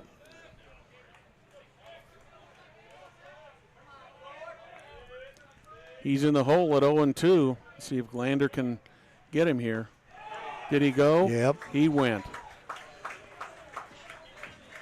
Well, that's two of the 3 innings that Joe Glander's pitched out of a tough situation. He's gotten out of a couple jams. So in the top of the 3rd for the Shamrocks, 1 run, 1 hit, 1 error, nobody left on the bases in the middle of the 3rd. It's still Millers 5, Shamrocks 2. We'll be right back.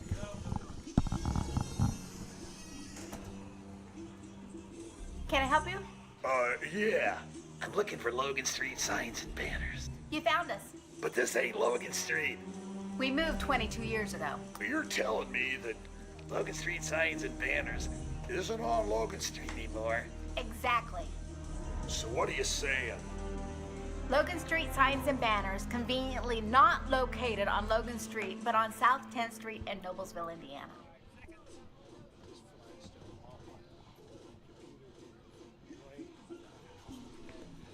Welcome back to Dunker Field. Brad Silbert along with Perry Williams.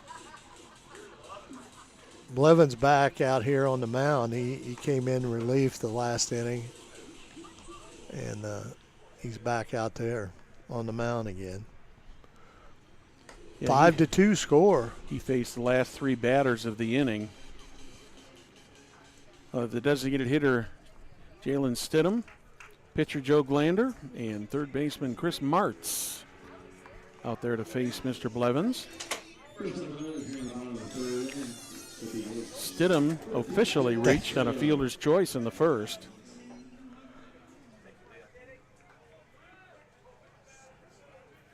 First pitch to Stidham, grounds that over to second. That's going to be a big Nice play. Nice play Yeah. right there. Simony made a marvelous play there at second. I Yes, thought he that did. ball was going to go through. I did too. Turns out to be a 4-3 out. 1 down, 1 pitch. Pitcher Joe Glander steps in.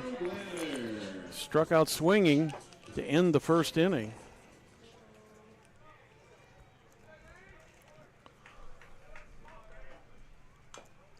Fouls that one off. Just barely got a piece of that. Yeah, he did.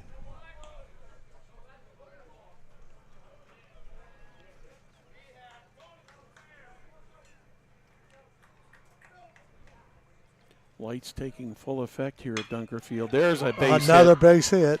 Yeah. Glander got it. Nice line drive hit there in the left field for Joe Glander, and he's on first base with the 7th hit for the Millers in this game so far. Chris Martz, who struck out swinging in the 2nd, will step up to the plate. And we have a courtesy runner for the pitcher at first base. It's Adam Gaskill. Yeah.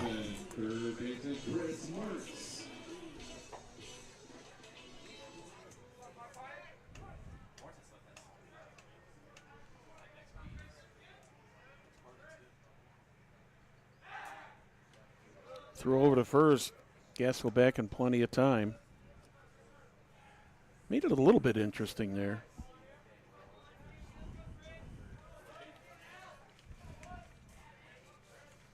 I do like that courtesy runner rule, Perry. I do too, especially for the catcher. Yeah. That speeds it up big time. Mm-hmm. And, you know, when you're playing the field and you're batting, that pitcher needs some rest in between innings. No doubt. If he gets on, he's a good hitter and he gets on. We don't want to penalize him that, but he doesn't need to run. 0-2 on Chris Martz, who asked for timeout and got it. Or they're 0-1.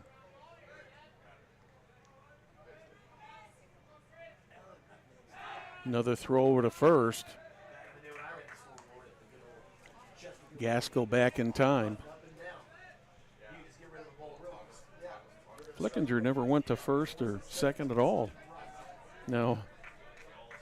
Blevins has gone over there a couple times already. That's a good pitch right there. Yeah, nice off-speed pitch. Now it is 0-2.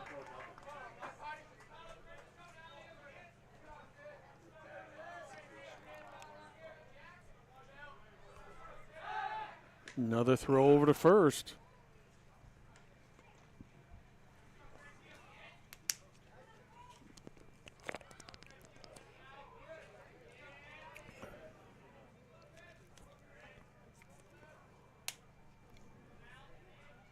Oh, 2 pitch on the way. Grounded That the second. Could be 2. Nice play. Nice 4-6-3 double play to end the top of the third, or the bottom of the third for the Millers. So in the bottom of the third from the Millers, no runs, 1 hit, no errors, nobody left on the bases. At the end of 3, score remains Millers 5, Westfield Shamrocks 2. We'll be right back.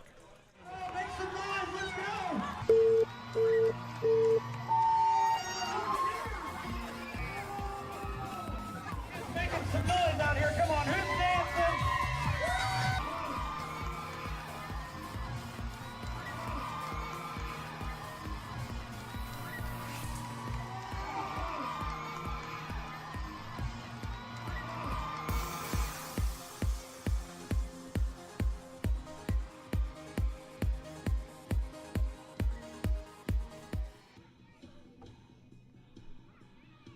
We're back here at the dunk with the score, the Noblesville Millers 5, the Westfield Shamrocks 2, and we're going in the top of the 4th inning. The Millers have got 7 hits on 5 runs, and the Westfield Shamrocks got 2 hits on 2 runs, but one of the big differences in the Millers has 2 errors. Joe Glander back here on the mound. He's thrown 56 pitches so far in this game. Threw 30 in the first inning. So he's done pretty good. Yeah, 12 in the second inning and 14 in the third. Which is what we exactly talked to at the beginning by having a rain delay and you have to get re-warmed up. Yeah. So Ian Wilson will step up to the plate. He's the shortstop. Struck out in the first to end the first inning. First up here in top of the 4th inning for Westfield, shortstop Ian Wilson.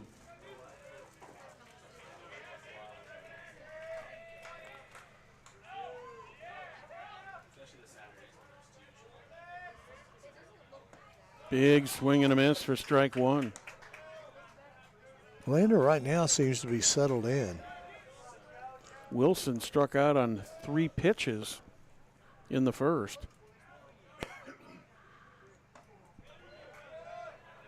One and one. Evens it up.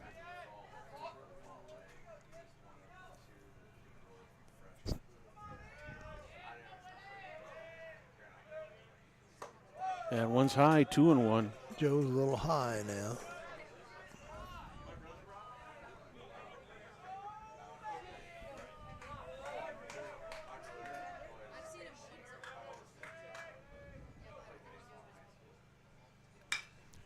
That one's going to go foul. Will there be a play on it? Not quite, just barely out of the park there. Trevor Corvett gave it every bit of energy he got to get over there, but probably landed about 5 or 10 feet beyond the fence. So that evens up the count. 2 balls, 2 strikes.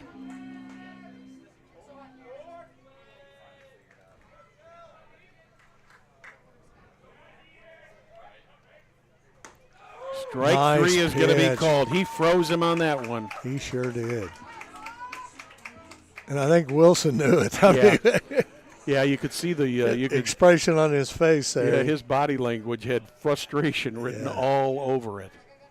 Nick Farrow, the left fielder, steps in. Shamrocks left fielder 35, Nick Farrow. Remember his game-ending catch a year ago in the sectional? Yes, I sure do. Boy, what a play he made. Farrow looked like he was going to go after that, but checked it in plenty of time to take it for ball 1.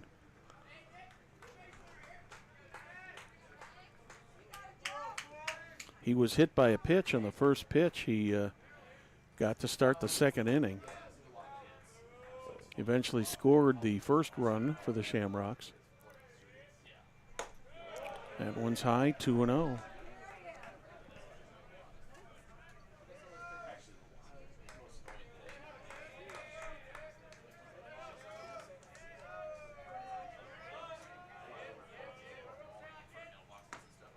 That one hits the strike zone, makes it 2-1.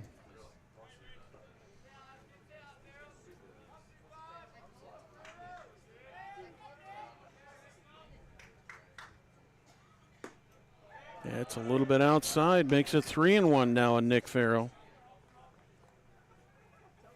He was hit by a pitch, stole a base, and eventually scored there in the second inning.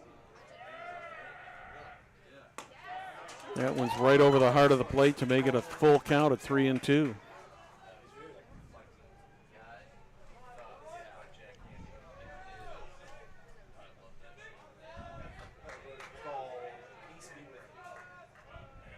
The full count pitch outside. Ball 4. Glander, you could tell the way he left the mound there that he knew that ball was out of the zone. Yeah. So Farrow reaches for the second time, this time on a walk. That'll bring up Anthony Semini. Semini struck out the first time up. He's the second baseman.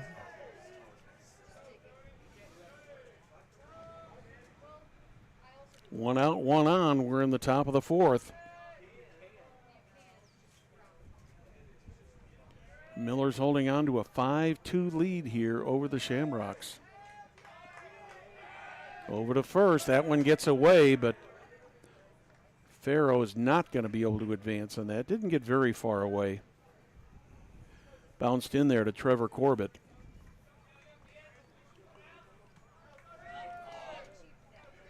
"67 pitches thrown so far by Joe Glander.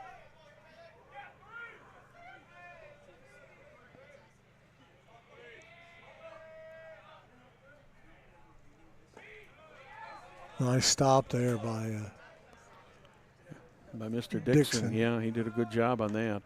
You know, Brad, he's got 68 pitches, but 30 of them was in that first inning. Yeah, that's true. He struggled a little bit in the first, but then... yeah, he's pretty well settled in here. Yeah, got the first two batters. Yeah. And then the next three reached and then got a strikeout with the bases loaded to end the inning with no damage. 1-0 on Semini. There's a drive into right field. Farrell holds up at second. Third hit of the night for the Shamrocks. I'll bring up Caden Lindsay, who struck out looking in the first, or rather in the second. Make that. So runners on first and second. We're getting a little bit of activity in the Miller bullpen.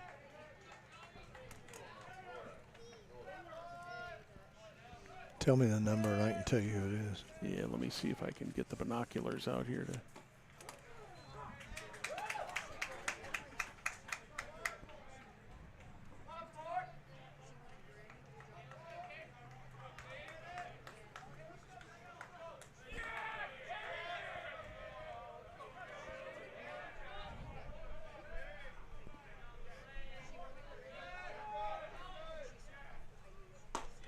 Strike, 0-2.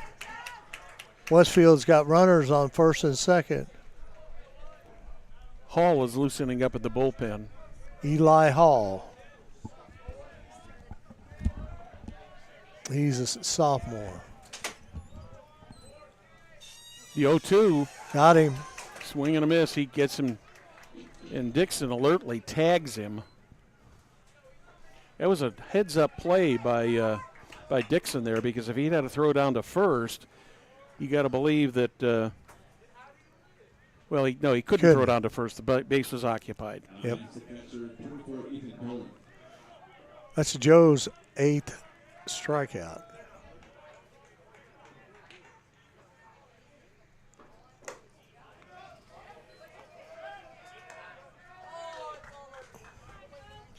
Back to the top of the order, Ethan Colling. Struck out looking in the first. Base hit in the second.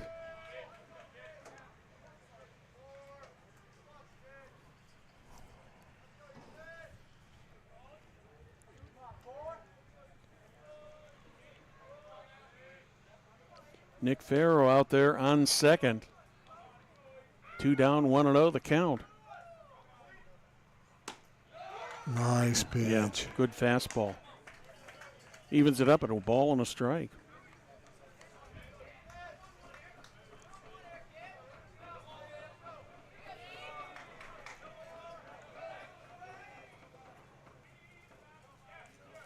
The 1-1. Ooh, that hit him. Oh, my, that got him right off the shoulder. So Ethan Cowling will get first base. This is probably not the man you want to come to the plate either with bases loaded. Nick Farrell moves down to third, and Anthony Samini moves to second.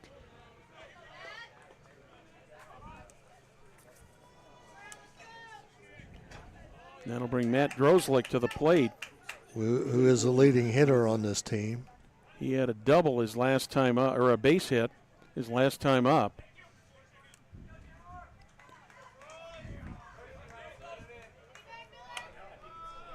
Ball got by the center fielder. I think we got a pinch runner over there.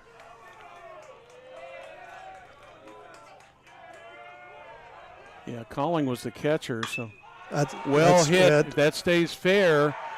That's a foul ball. Oh my, that was close. Yes, it was. That probably would have scored 3 runs had that stayed fair. Yeah.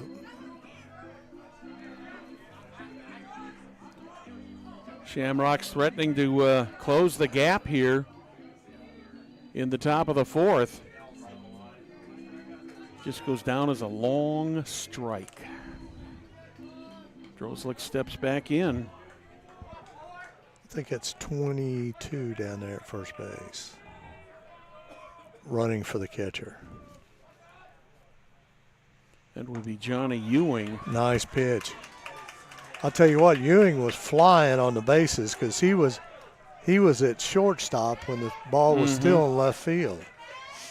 So he's got wheels.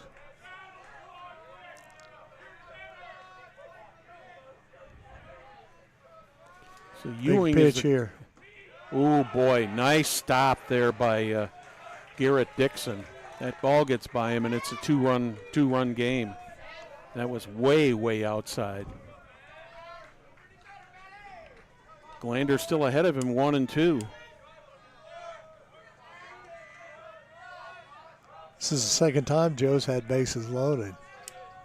Got out of it with a strikeout last time. Let's see what he can do here.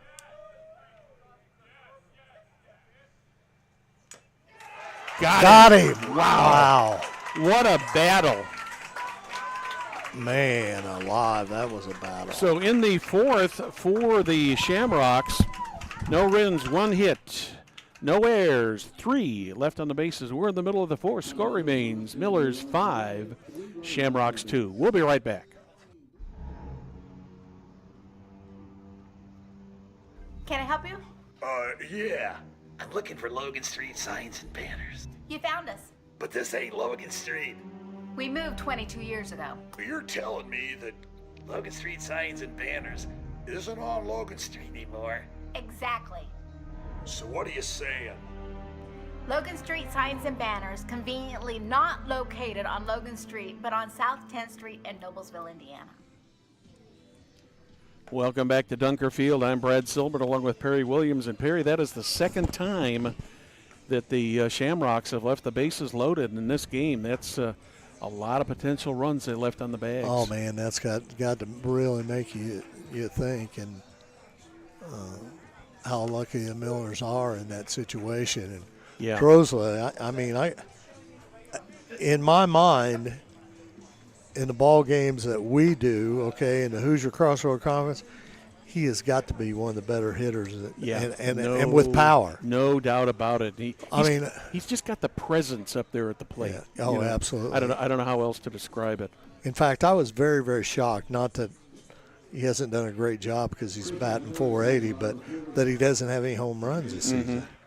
Second baseman Zach Glander steps up to the plate for the bottom of the fourth for the Millers. Takes the first pitch, a called strike. Trevor Corbett on deck. Yeah, the Millers go to the back to the top of the order here Yep. after Glander. He's the 9th batter for the Millers. No action in either bullpen now.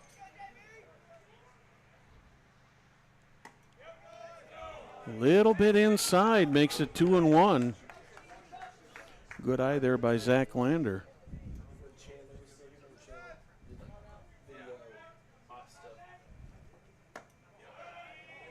That one was a little bit high, makes it 3-1.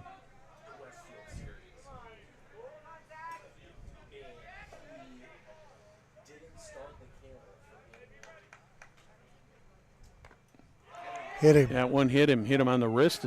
And I got the catcher, too. Yeah. I think the catcher got the worst end of the deal there. Yeah, I think so, too. You know, this is a very interesting time here with the top of the order coming up and them hitting the ball so well. And Zach Glander over there at first base has got speed, good speed.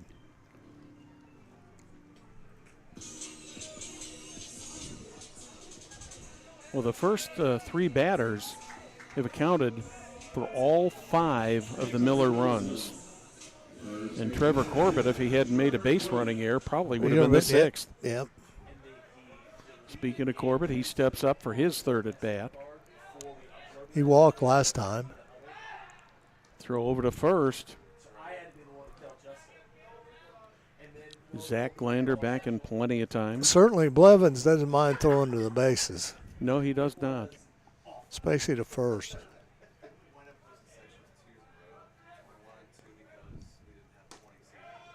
Starts him off with a nice breaking ball there.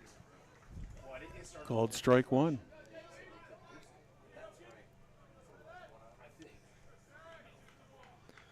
Base hit and a walk so far. Well, Corbett's the leading hitter on the team, so. Yeah, that .480 average is probably up a little bit now, too. He might be close to 500.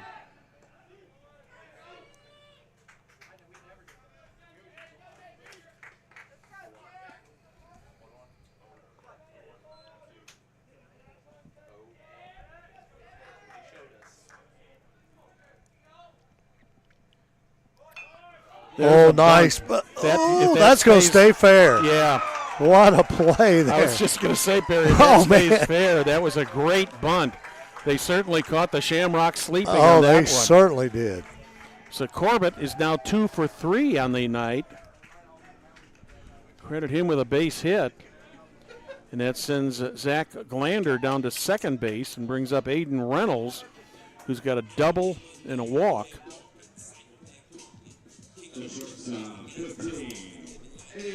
Might we see a double steal here? Got good wheels on the base. Yep.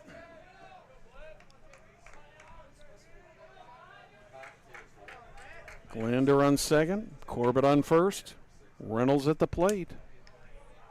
Reynolds has hit the ball well. That one hits the lower outside corner for called strike 1.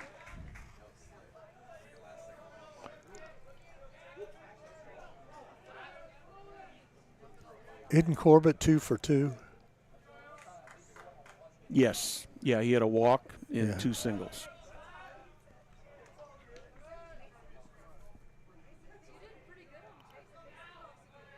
The 0-1 shot just foul on the third base side. He turned on that one.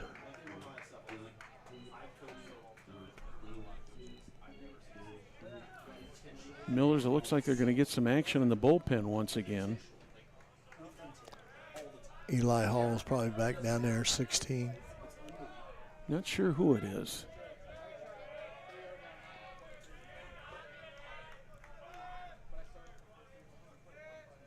Oh, and 2. Bouncer to third. Will they be able to turn it? Over to second, over to first. Do not get the play at first, but they do get the out at second. So Trevor Corbett is forced at second, 5-4 for the first out of the inning. Reynolds will officially reach on a fielder's choice. That'll bring up Cole Schott, who's got a base hit and a double so far. So that leaves Zach Glander at third. Aiden Reynolds on the fielder's choice at first.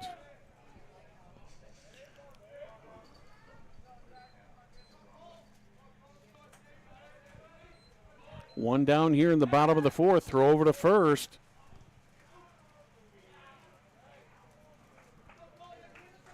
Throws like fake to throw over to third. Glander was maybe 5 feet off the base when he faked the throw. There's a called strike. First pitch to Schott. Shots 2 for 2 tonight.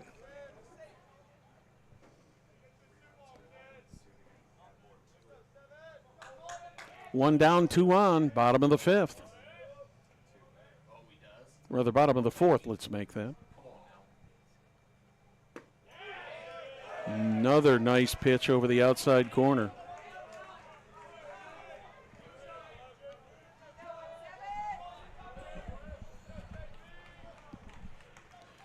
So shots in the hole at 0-2. Let's see what he can do.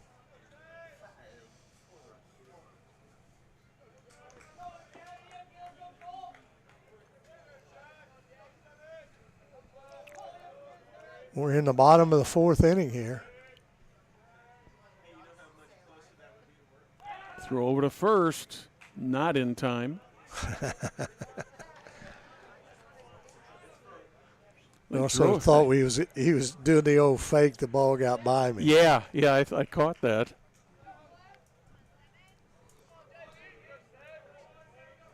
That's old school baseball, right? Mm-hmm. That one's high. Stolen base for Trevor Corbett. Never did get the throw off, but Colling faked the throw. No, that's Reynolds on second. You are correct, excuse me. Look at that lead he's got. I stand corrected, excuse me. Bouncer going towards short. They're going to go home. That's wide. So the Millers are going to get a run. And officially, Cole Schott will reach on the second fielder's choice in a row. Is Zach Glander took off with the pitch. A good throw would have had him, Perry, but the throw was wide to the right. Yep. And that's going to bring up Tanner Miller, who's 2 for 2 with 2 base hits. Has not scored in this game yet.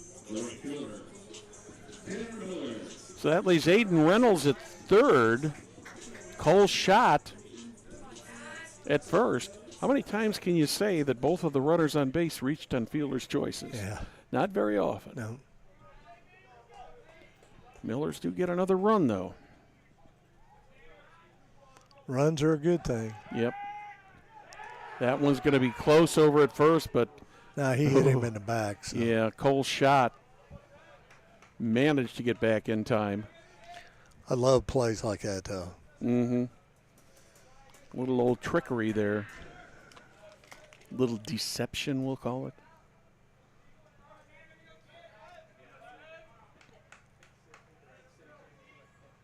One down, 1 in, 2 on. Another throw to first.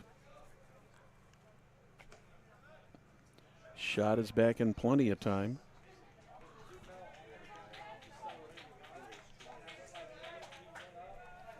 I guess Schott's 4 RBIs tonight.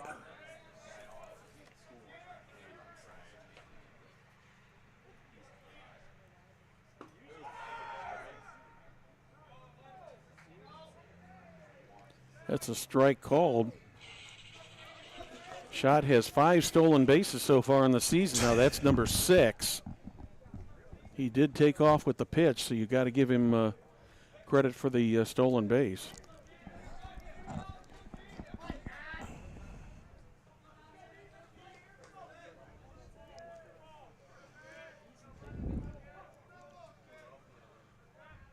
Tanner Miller at the plate. Hot shot. That's gonna a hot go through. shot. That's going to score 2. And the Shamrocks elect not to throw home. So Tanner Miller gets a base hit, gets 2 RBIs. And the Millers are now out to an 8-2 lead. Still 1 out here in the bottom of the 4th. That'll bring Aiden Ramsey to the plate.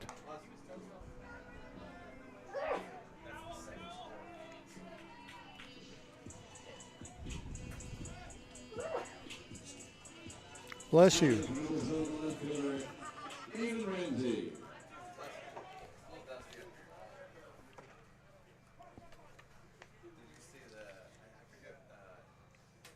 Tanner Miller does have 2 stolen bases so far this season. Let's see what they'll do with him. Will they play it safe or let him go? 1 on, 3 in so far here in the 4th. That one's way outside. Ball run on the left fielder, Ramsey. Popped out to the catcher in foul territory his last time up. Reached on a walk in the first inning.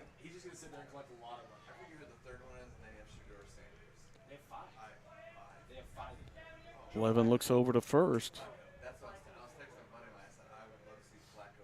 Throw over to first. This time's a little bit closer, but not in time.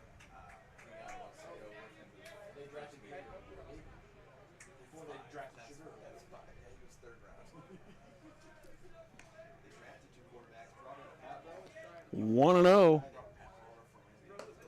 That's high, makes it 2-0. Tanner Miller on first. 3 runs in so far here in the bottom of the 4th to give the Millers an 8-2 lead.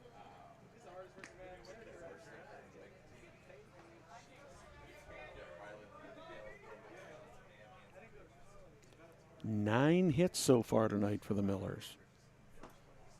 That one's across the lower outside corner of the plate. Makes it a 2-1 count. Jalen Stidham, the designated hitter, is on deck. Miller gets a lead at first. Levins takes a look over there.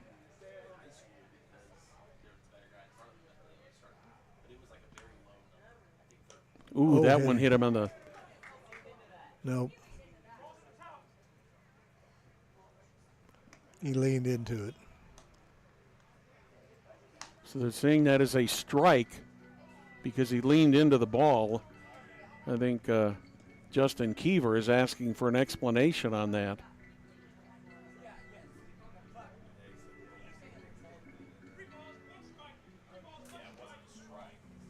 Three balls and 1 strike. 3 balls and 1 strike on the batter.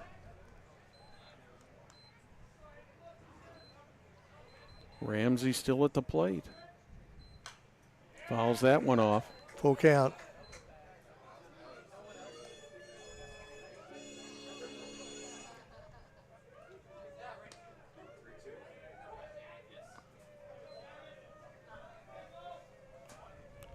Full count on Ramsey. Miller gets a lead at first. He's going. High pop-up. Second baseman calls for it, makes the play. Whoa, that was a little bit of a dangerous play there, Perry. Yeah.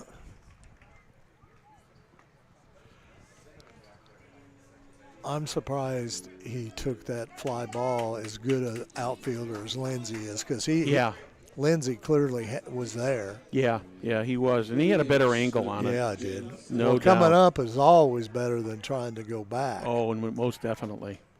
Jalen Stidham steps up, reached on a fielder's choice, grounded to second. Another throw over to first from the catcher. They're watching Tanner Miller very closely out there, Perry. Well, he's got good wheels.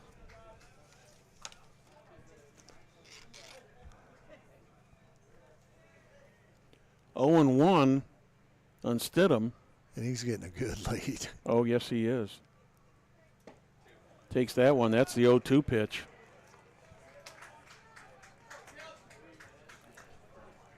He's seen a couple of good pitches on the outside corner there. Yeah. Would have been a good pitch for Miller to steal on that off speed. 0-2 on Stidham. Blevins looks over to first, comes home. That one's way outside, gets beyond the catcher Collins. And Tanner Miller is in scoring position on the pass ball, on the wild pitch.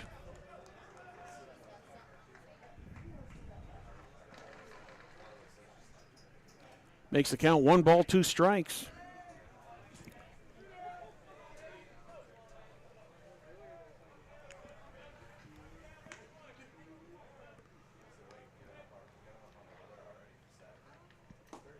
Called strike 3. Nice pitch.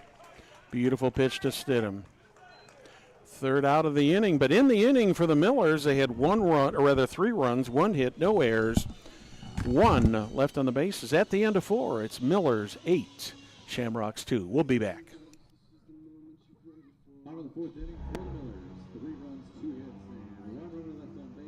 Can I help you? Yeah. I'm looking for Logan Street signs and banners. You found us. But this ain't Logan Street. We moved 22 years ago. You're telling me that Logan Street signs and banners isn't on Logan Street anymore? Exactly. So what are you saying? Logan Street signs and banners, conveniently not located on Logan Street, but on South 10th Street in Noblesville, Indiana.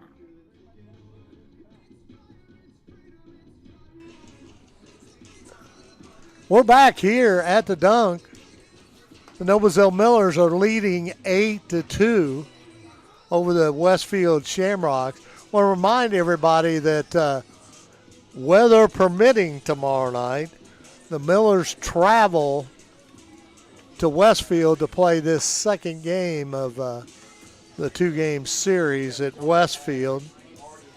So they'll play tomorrow night over there. And then we're back here on Saturday with a 1 p.m. start. Lebanon comes to town. Lebanon comes to town, and then next week we're back here as the Millers have another non-conference game against Oak Hill, which is a 6:30 start.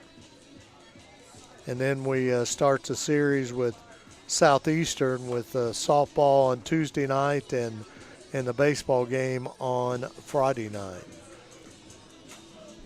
Well, Joe Glander back on the mound to start the 5th inning. He's thrown 79 pitches so far, Perry, and he's done a pretty good job of working himself out of a couple jams. Yeah, he has. I mean, he's had bases loaded twice. Yeah.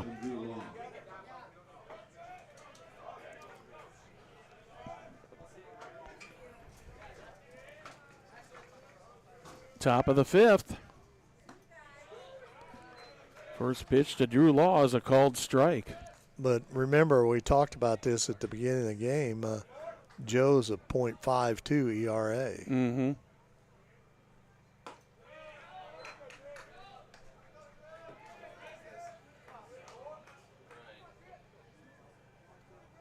So both of the runs against him so far are earned runs. Fouled off to the right, first baseman after it, almost to the Westfield bullpen. Trevor Corbett had a long run on that, but he didn't run full speed into that fence, but he did hit that fence out there. Yeah.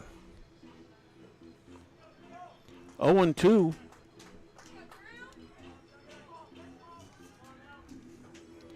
Drew Law is a designated hitter tonight.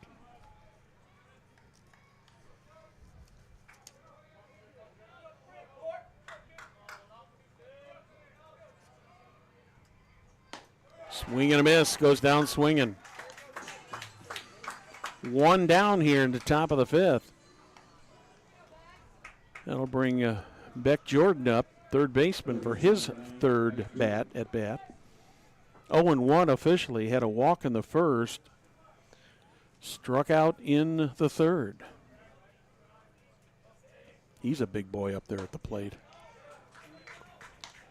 Looks like Glander's getting stronger out there, Perry. Yeah, the one thing about Glander is when he gets in his rhythm, man, it's fast. We need to mess around. There's a fly ball to right field. Tanner Miller. Miller's out there. He's got it. Quickly, 2 down. Here in the top of the 5th. That'll bring up Lincoln Hoffman. Hoffman reached on a walk and struck out looking.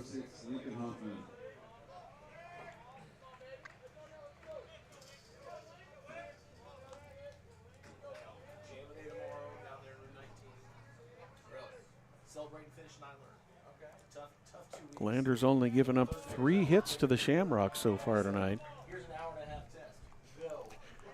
You know, we talked about at the beginning of the game, this is a team that hits 296. So. Yeah, they're a good hitting team. Yeah.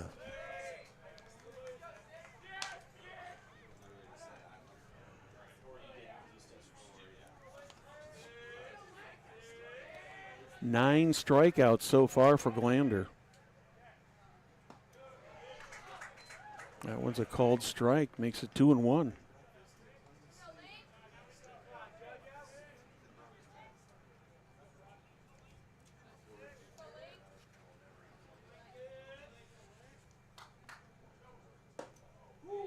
Two and 2. A correction, make that 3-1. I'm sorry.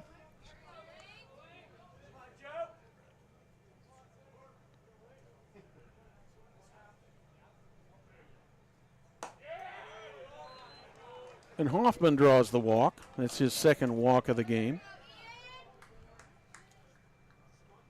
We'll bring up shortstop Ian Wilson, 0 for 2, 2 strikeouts, 1 looking and 1 swinging. Shortstop Ian Wilson.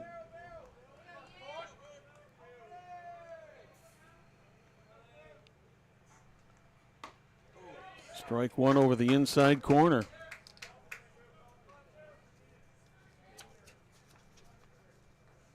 Wilson struck out on 3 pitches in the first inning. Rung up looking in the 4th. He's in the hole at 0-2 now.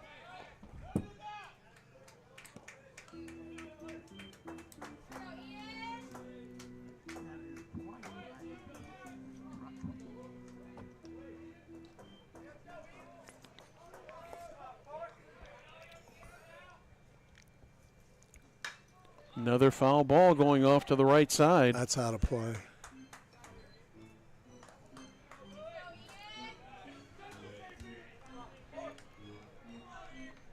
Not close enough to put another ding in our production truck there, Perry. Yeah.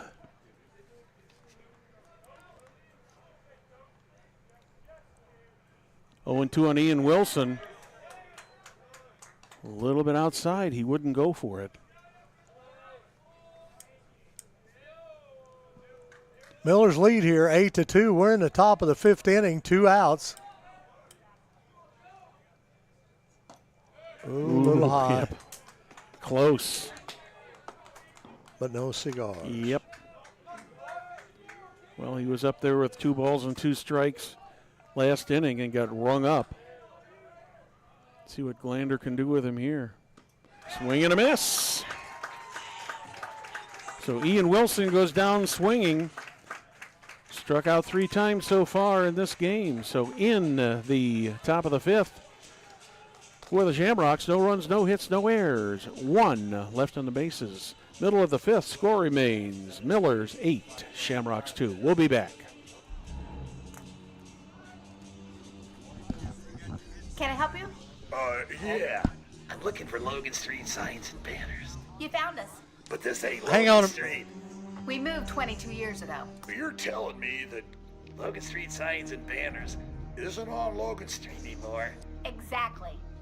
So what are you saying? Logan Street signs and banners conveniently not located on Logan Street, but on South 10th Street in Noblesville, Indiana. Welcome back to Dunker Field. We're going into the bottom of the 5th. Millers with a 6-run lead. 8 runs, 9 hits. Millers have committed a couple of errors tonight. Shamrocks, 2 runs, 3 hits, no errors. I just figured it here, Brad. the Rocks average a little over 8 hits a game. So Millers have done a good job of keeping that down, haven't they? yeah. Well, the Millers will be sending the 7, 8, and 9 batters up in Justin Keever's batting order.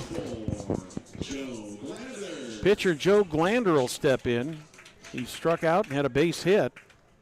He'll be followed by Chris Martz and Zach Glander.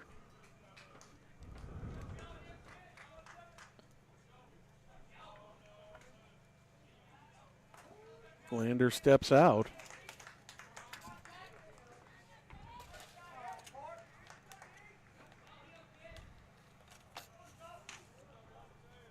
Wind very, very light now compared to what it was earlier.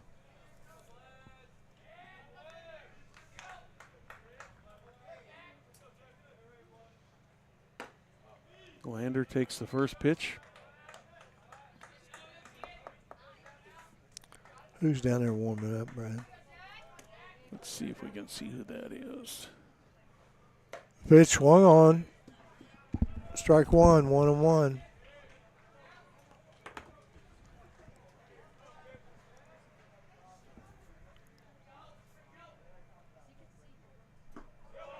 Strike two, nice off-speed pitch right there.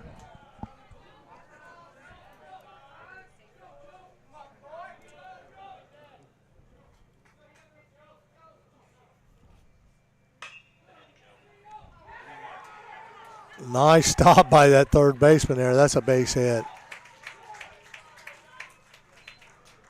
Nice stop by Jordan down there.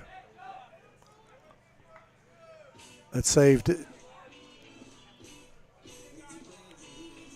Pitch runner coming in. Gaskell's coming in to run for the pitcher. Trevor Corbett's warming up down the bullpen for the Millers.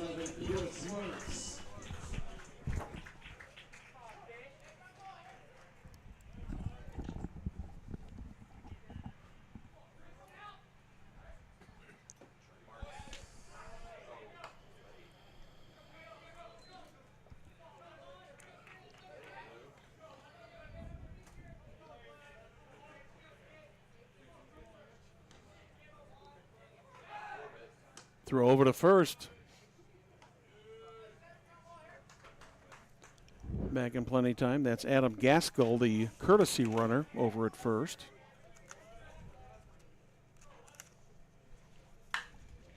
Well hit ball to left field. Will that have enough to get out of here? That's out of here. Wow. A 2-run homer for Chris Martz.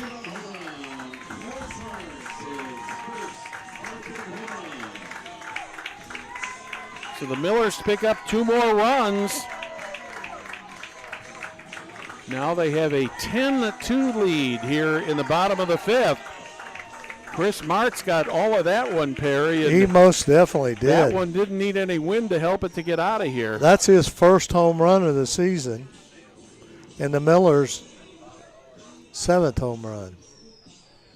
What a shot that was. I mean, that was just a beautiful, high, well-hit fly ball.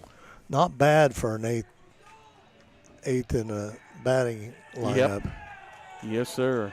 You'll take that all the time if you get your no 8th doubt. batter putting one out. So the Millers now with 11 runs, or 10 runs on 11 hits. And we're going to have a pitching change.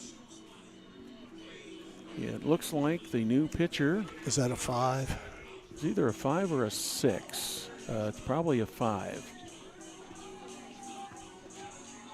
Swinford. Yeah, Owen Swinford. Owen Swinford's on the mound for the Rocks, getting ready to warm up here. In the bottom of the 5th inning. Owen Swinford, he's pitched 7.2 innings, have given up 9 hits, 7 runs, 6 base on balls, 13 strikeouts, and has faced 31 batters on the season.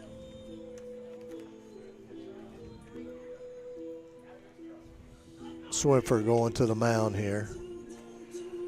Zach Glander will be the hitter for the Millers. He's the 9th batter. Glander has been hit by a pitch and flown out to second base so far. And scored a run. Mm-hmm. Millers right now threatening to possibly end this game in this inning, Perry. All they need is 2 runs to get a 10-run rule here. Been an excellent offensive night for the Millers. Swifford's has started 3 games this season. He's 2-0 on the season, but his ERA is 6.39.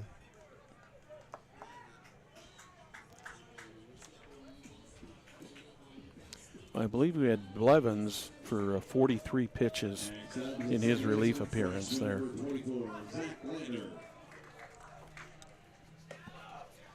Glander takes the first one high.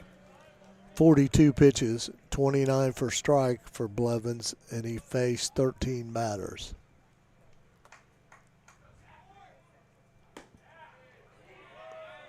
Ball, 2-0.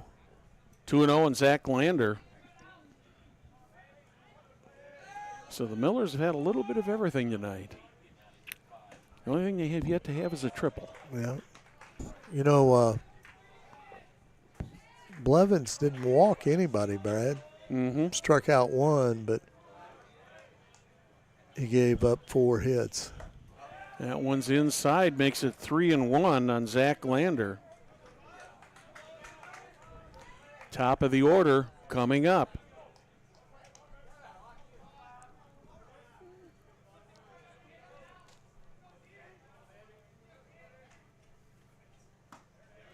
That's ball 4.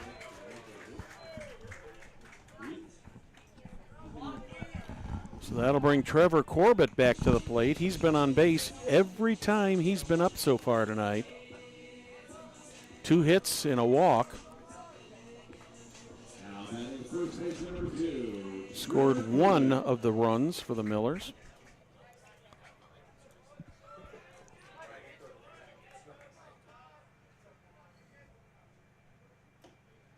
Corbett takes that pitch a little bit low. Brad, look at this lead over here that Zach Glander's getting at first base. There's not many freshmen that get a big lead like that. Swinford just isn't paying too much attention to him. He just kind of glanced over at him there, and there he glances over for him again.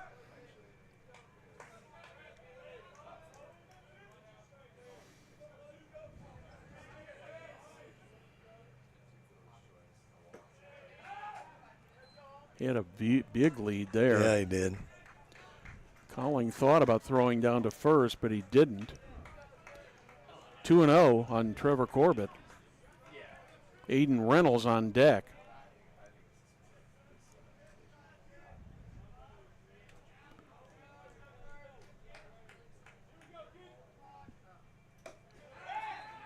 Throw down to first. Back in time. Interesting little stat here, Perry. The first 4 batters in the Millers lineup, they have all been on base every time they have batted. Whether it's been a hit. That means you're playing pretty well. Yeah, or a walk or a fielder's Walking. choice or whatever. You know what? That means you got a pretty good game going. Yep. So Glander will move down to second. Corbett's on first. Aiden Reynolds, who's had a base hit, reached on a fielder's choice and a walk. He scored 2 of the Millers' runs. Talking about that, another thing here, Brad, the first 3 batters have 7 runs. Yes. Mm-hmm.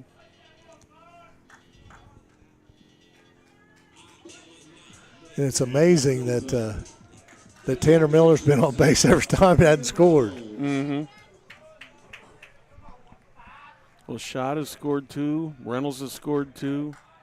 Corbett has only scored 1. But we won't hold that against him.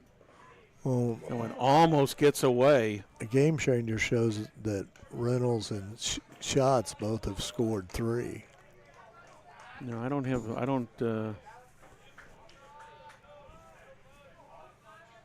Well, wait a second. Nope, you're correct. I'm sorry. I was wrong on that. Nice pitch right Evens there. it up at 1-1.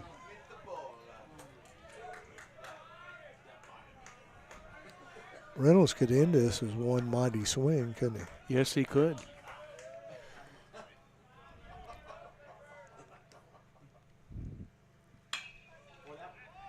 That's well hit. Right fielder Jordan is there. He fell. Oh, no. That ball Reynolds gets will score. away. RBI. Reynolds. And Glander is going to score on an error on the throw.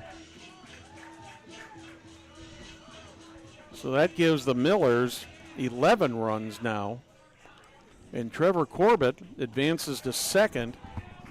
Reynolds is out on a fly out to right field for the first out of the inning. But the Millers have already scored 3 runs in this, need one more to end this game. And here comes Cole Scott. Shot. Excuse me. He's got 2 hits on the day. First pitch, first strike. Yep. Trevor Corbett represents the game-ending run right now on second base.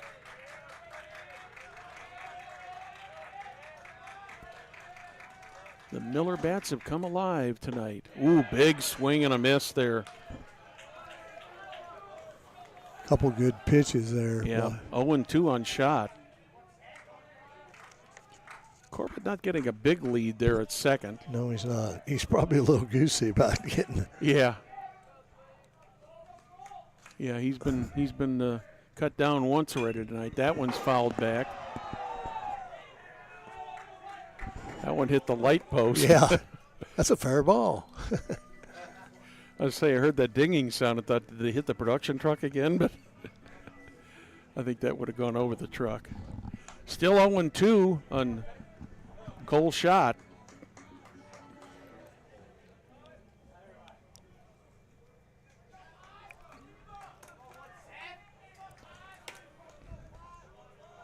Shot steps back up to the plate. Swinford taking his time. Shot finally calls time. They give it to him.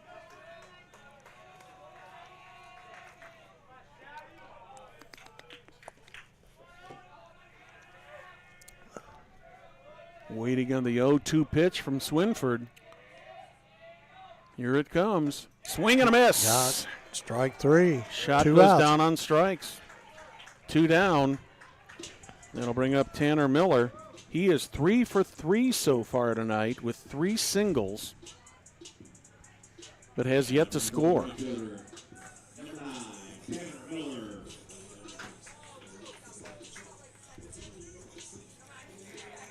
Right through the heart of the order here for the Millers.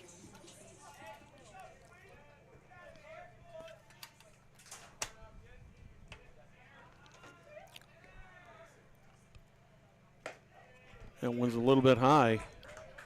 Now with 2 outs, Corbett will take off on any contact. Crack of the bat. Yes, sir.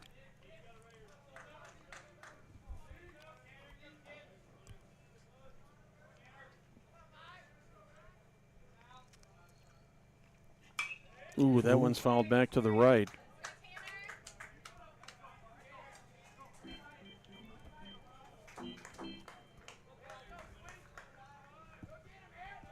Evens the count up at 1 ball, 1 strike. We're in the bottom of the 5th. 3 runs across already for the Millers.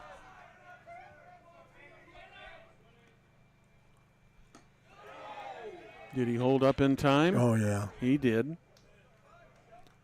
Makes it a 2-1 count.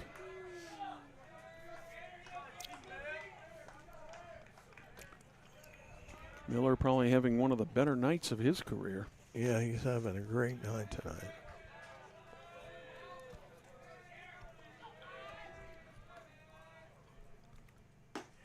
Way outside makes it 3-1.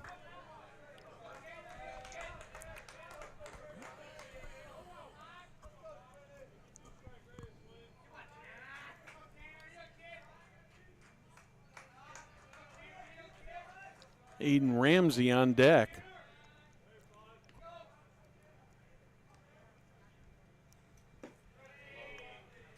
Ball four. So that'll bring up left fielder Aiden Ramsey. Of course, the only runner matters is on second base. Yeah. Ramsey officially is 0 for 2. Foul ball pop out to the catcher and popped out to the second baseman. So had a walk in the first inning. So Aiden is overdue.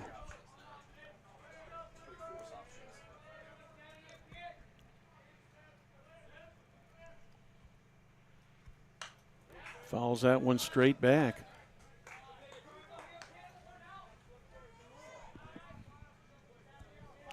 We're in the bottom of the 5th. Miller's up by 9. Threatening to close this out with any kind of a hit here.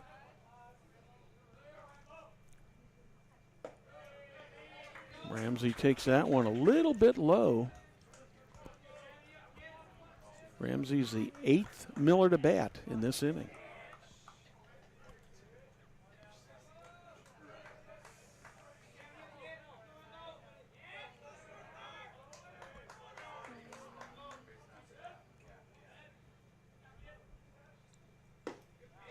That's a strike.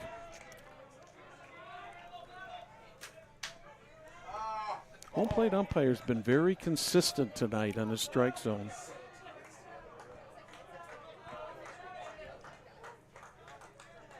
Definitely hasn't left the batters guessing. That one's a little outside. Evens it up at 2 balls, 2 strikes. 2 balls, 2 strikes, 2 out, 2 on.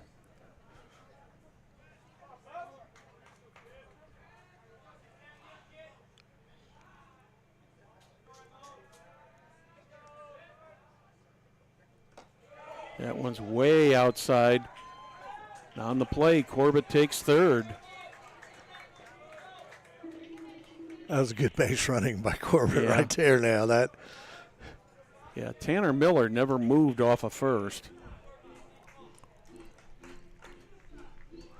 Full count. The one thing about it, he had a good lead. Yeah, he did. Corbett did. Because they were playing loose. Yeah, they were playing for the out.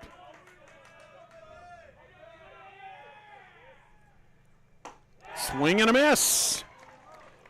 Aiden Ramsey goes down, but in the 5th, the Millers put 3 runs across on 2 hits, no errors, 2 left on the bases. We're at the end of 5. It's Millers 11, Shamrocks 2. You're watching Hamilton County Television Sports, brought to you by Logan Street Signs and Banners in Noblesville.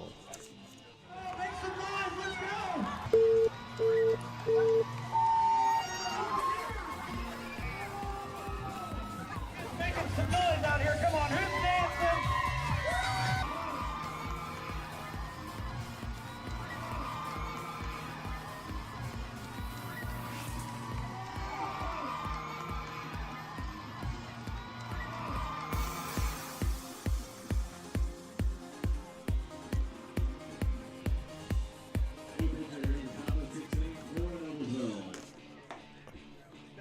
The Millers have made some changes here in the game.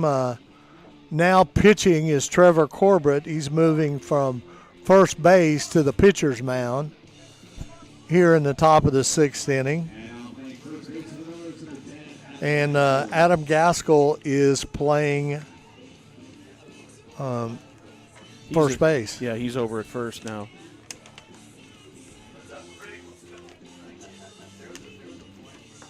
Big number 10 on his uniform. Corbett's made 4 appearances this season for the Millers.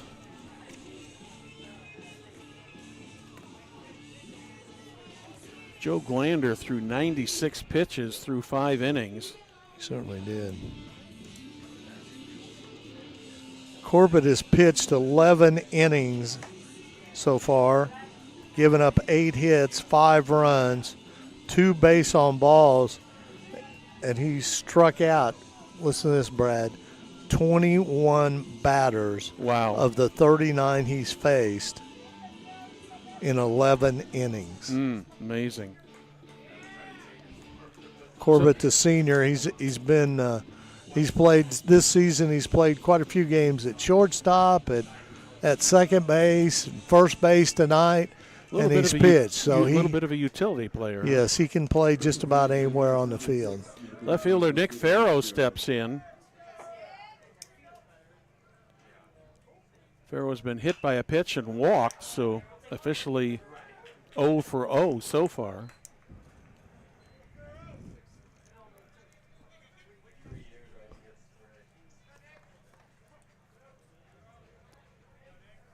Oh and 1 on Farrow.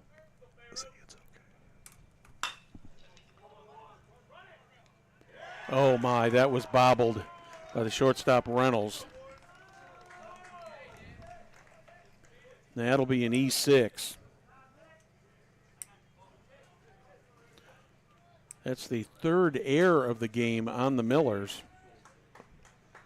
That'll bring up Anthony Semini up.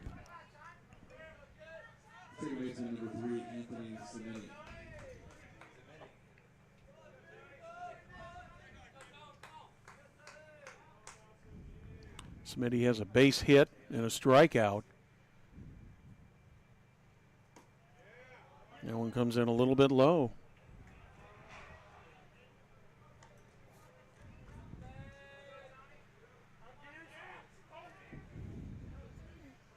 We're in the top of the 6th inning here, Brad.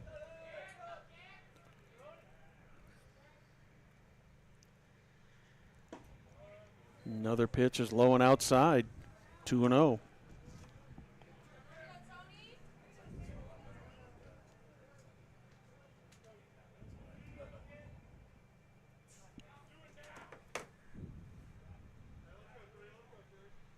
Semini takes that one low. That's 3-0 now.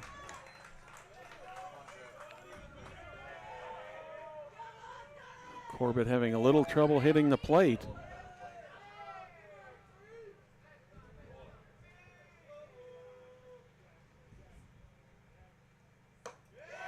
He walks on 4 pitches.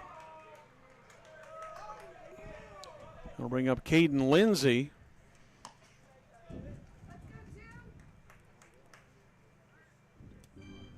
Now we're going to have a pinch hitter here for the Shamrocks.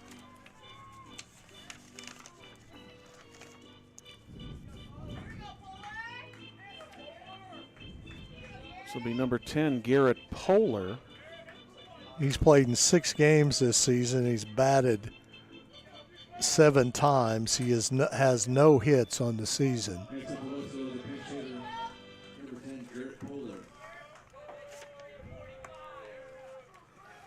Poehler's a junior.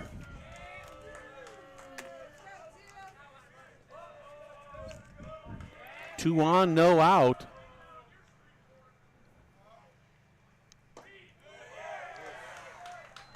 Corbett misses again.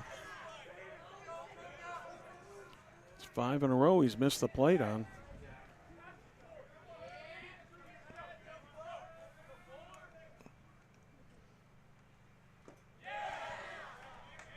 Two and 0.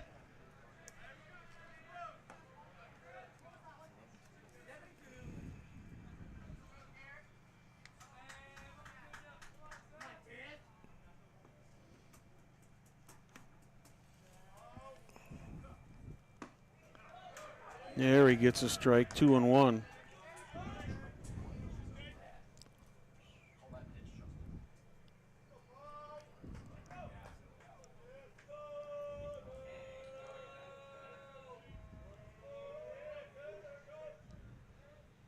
The 2-1 from Corbett. High fly ball to left field. Ramsey's back. Yep, he's back toward the track. He's got it. Runner on second is trying to advance to third, and he does. Good heads-up running there by Nick Farrow to get from second to third. But Polar ends up flying out to left field for the first out. Cimini didn't advance from first, though, Perry. No, he certainly didn't.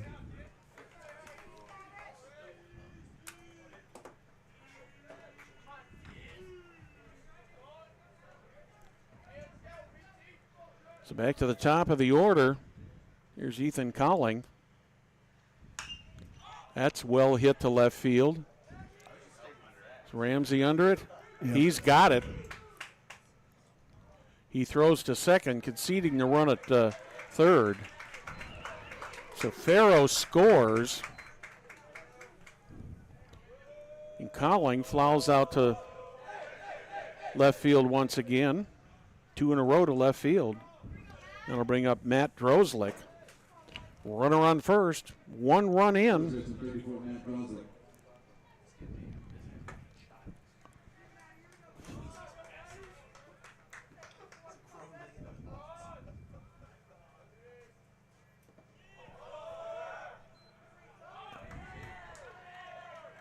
That'll be a stolen base for Cimini.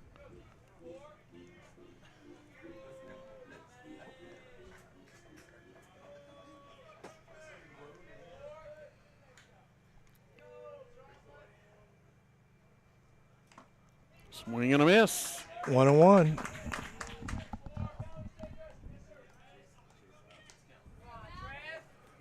Drozlik's 1 for 3 and on the night.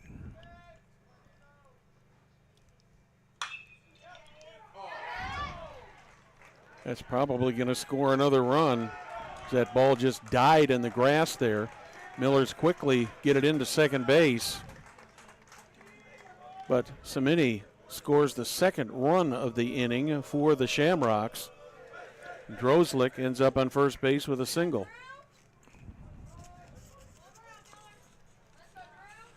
Two outs here. Yep. Drew Law steps up to the plate. Reached on an air. Grounded to short and struck out so far.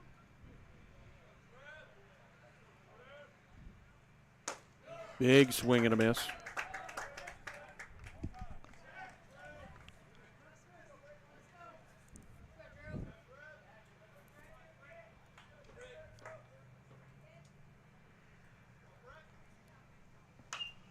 Pop-up foul. He's in the hole at 0-2.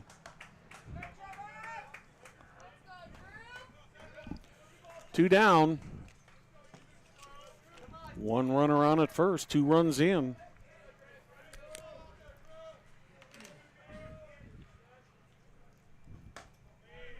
Corbett delivers that pitch a little bit high and outside.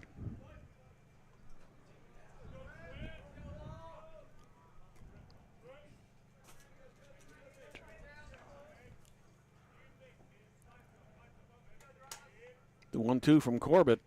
Ooh, that got him in the helmet. So that puts 2 runners on. Haven't seen a game lately that has many hit by pitches tonight, Perry. We've had a lot of those. And we are going to have a pinch runner or pinch hitter for the Shamrocks. This will be Johnny Ewing.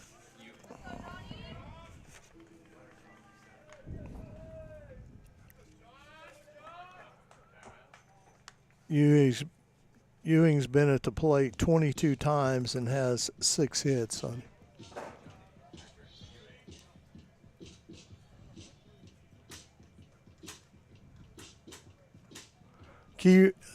Justin Kiever going to the mound. Ewing was in the game a little bit earlier as a courtesy runner for Ethan Collings.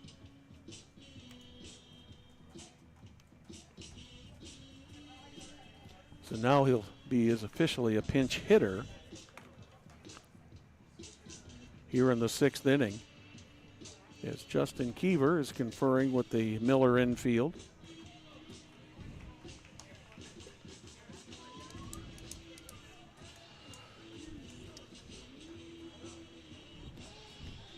And the meeting is over. 2 outs here. We're in the top of the 6th inning. Ewing, a 273 hitter.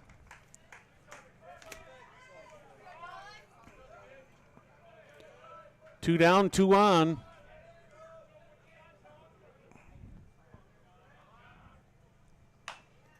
Ewing pops that one down Foul the right ball. field side, foul.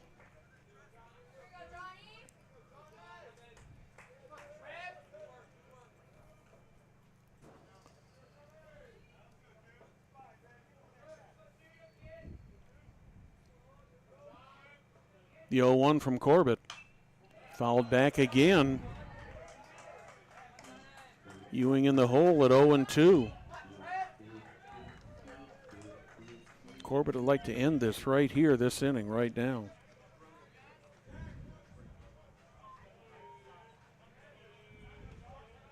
The 0-2, little bit low.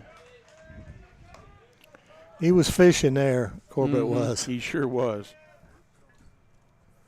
See if he'd take the bite, and he didn't. Yeah, Ewing didn't like the bait there, did he? No. 1-2 on the way. Swing and Got a him. miss. Millers got out of that inning, but they gave up 2 runs. Yeah, in the inning there was 2 runs. Let's see, how many hits did we One. have here? 1 hit, 1 error, 2 left on the bases. Middle of the 6th, it's now the Noblesville Millers 11, Westfield Shamrocks 4. We'll be right back.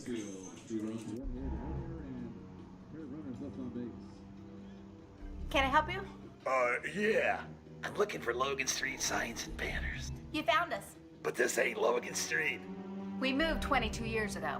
You're telling me that Logan Street signs and banners isn't on Logan Street anymore? Exactly. So what are you saying? Logan Street signs and banners conveniently not located on Logan Street, but on South 10th Street in Noblesville, Indiana.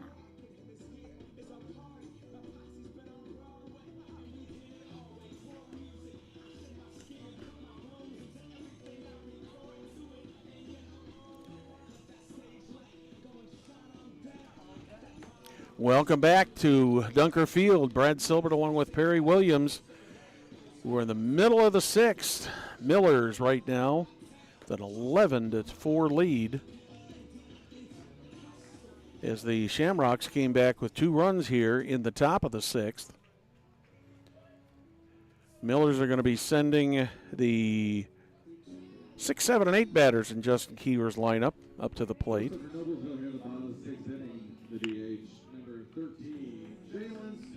Jalen Stidham will step up to the plate. Struck out once on a fielder's choice and grounded out to second. That one's way over everybody's head for ball 1.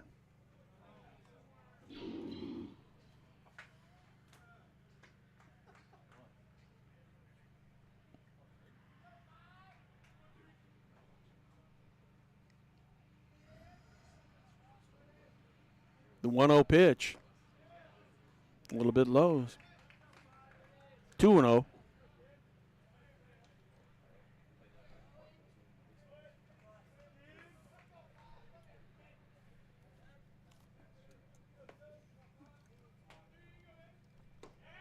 That one hits the zone. 2-1.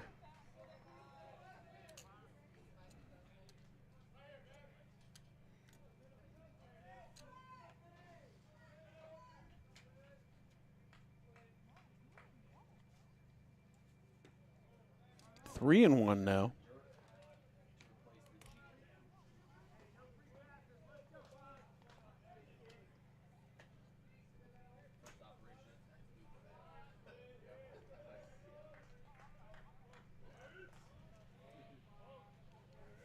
Three one on the way to Stidham. That one's going to go foul down the right field side into the Shamrock bullpen.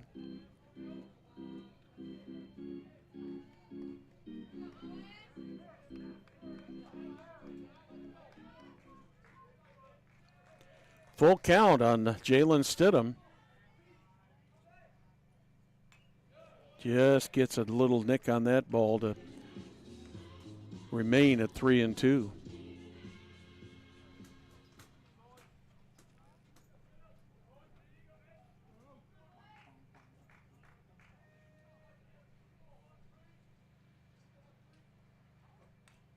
Another foul just back.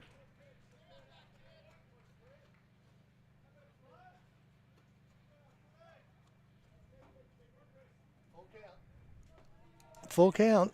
He just barely got under those last two pitches, Barry. Yeah.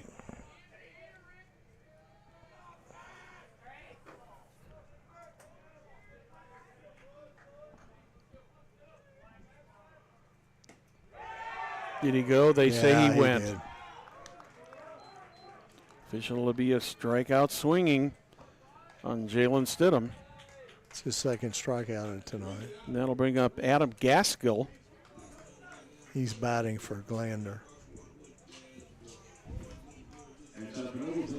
Yeah, Gaskell is now at first base.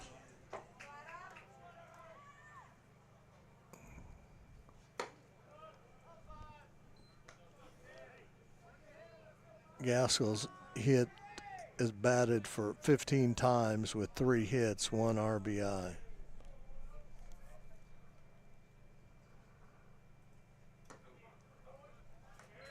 2-0. We're in the bottom of the 6th. Miller's up 11-4. 11 runs, 11 hits for the Millers. 4 runs, 4 hits for the Shamrocks. Millers have helped the Shamrocks just a little with 3 errors so far tonight. That makes it 3-0.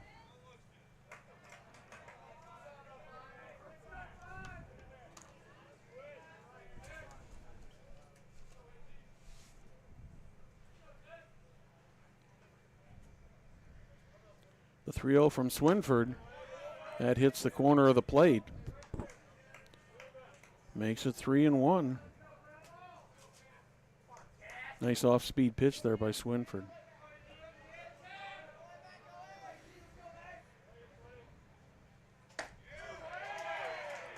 Strike 2 is called on the outside corner.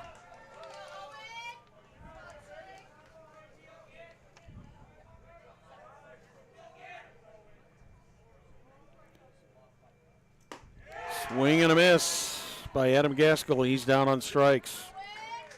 2 down here in the bottom of the 6th. That'll bring Chris Martz to the plate.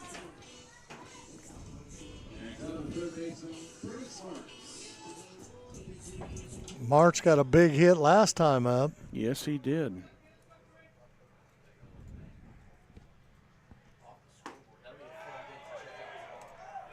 One strike.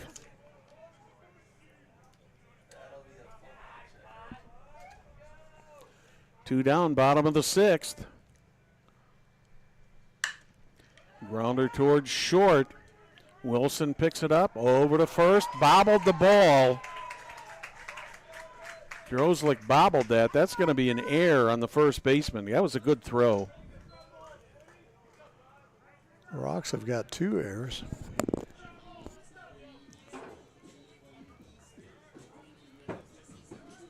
Zach Glander, the batter. And who do we have run out to first base? I didn't catch who that was.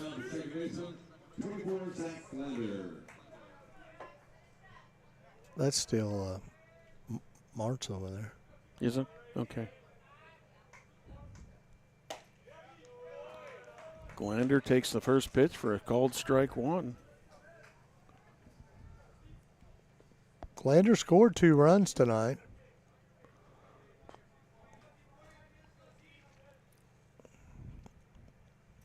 Ooh, big swing. He's in the hole at 0-2.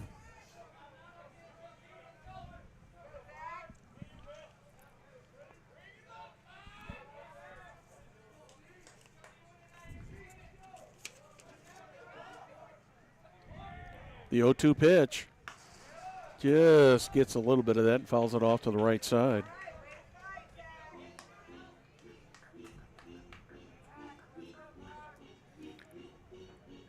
Glander has been hit by a pitch, reached on a walk, popped out to second, but had a productive night, scoring 2 runs. Absolutely. He's got good speed.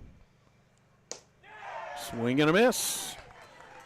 That will do it for the bottom of the 6th for the Millers. No runs, no hits, 1 error, 1 left on the bases at the end of 6. Millers 11, Shamrocks 4. We'll be right back.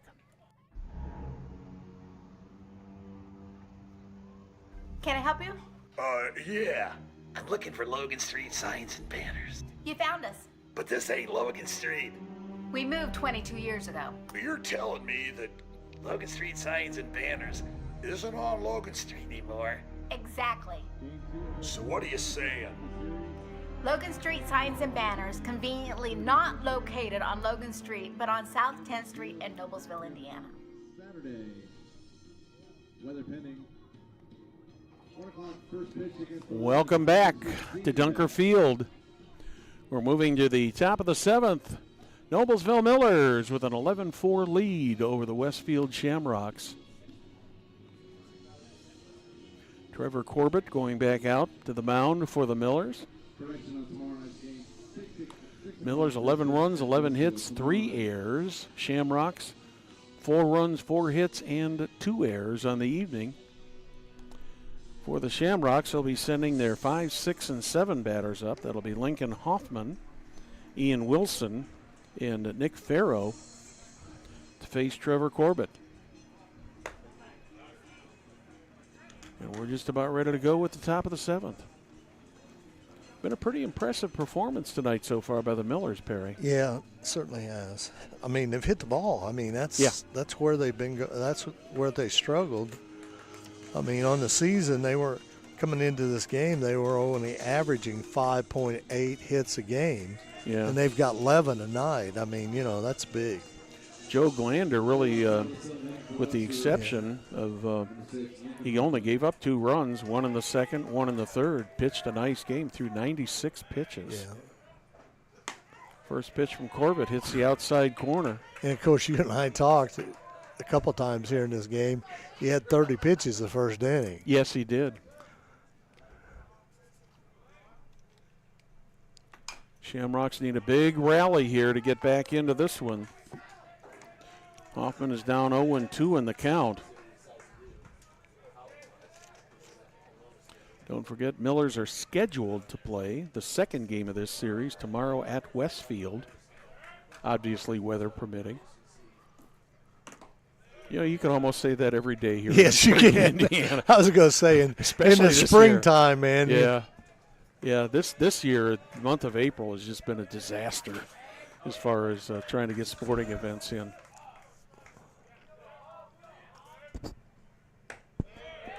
But you got to remember, Brad, April showers brings May flowers. That's true.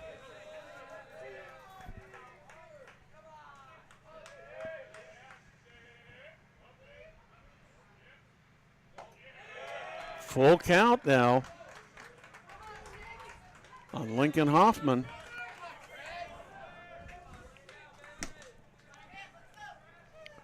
Ian Wilson is on deck.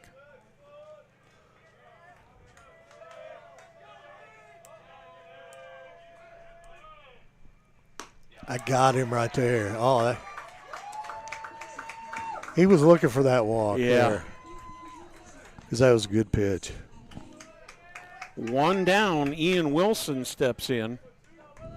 First of 3 games in 3 days scheduled for the Millers here. As I said earlier, they'll be at Westfield tomorrow night. I think that's a 6 o'clock start, if I remember right, Perry. Yes. And then we'll be back here Saturday. At 1 o'clock, hopefully. As our neighbors from over in Boone County, Lebanon, comes into town for a 1 o'clock start here on Hamilton County Television. Wilson struck out all 3 times.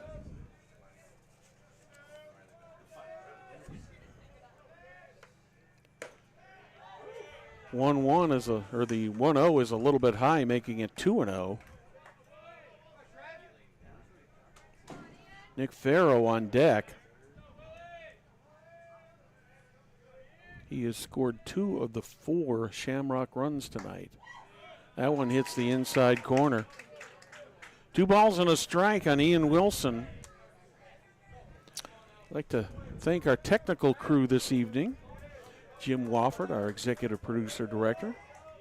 Will Wofford was down there for a little while tonight. August Lacone on the cameras tonight. We appreciate their effort. 2-2 now. They certainly make our job a lot easier, Perry. 2 balls, 2 strikes, 1 down. Millers with a 7-run lead here in the top of the 7th. The 2-2. Got Strike him. 3 is called. All 4 times Wilson has batted tonight, he's gone down on strikes. And the last 2 times he knew he took the 3rd strike and actually had an expression on his face, oh no. Nick Farrow steps in. He's been on base all 3 times. He's been hit by a pitch. He walked, and he reached on an error. So actually, he doesn't even have an official at bat tonight. But he scored 2 runs. Strike 1.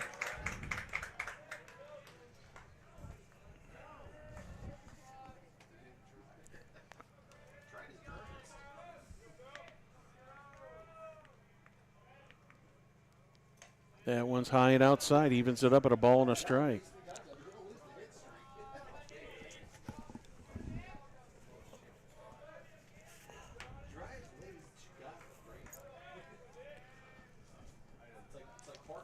The 1-1 from Corbett. Outside again, 2-1.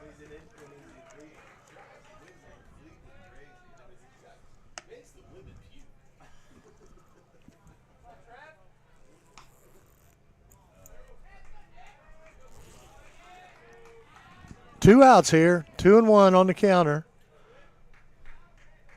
Miller's trying to wrap this one up.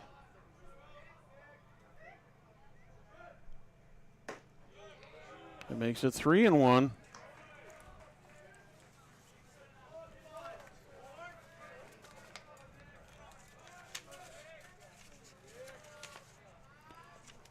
Miller's trying to get to 9-8 on the season, 4-3 in the conference. Strike 2. Full count, 2 outs. Yep, Shamrock's down to their last strike.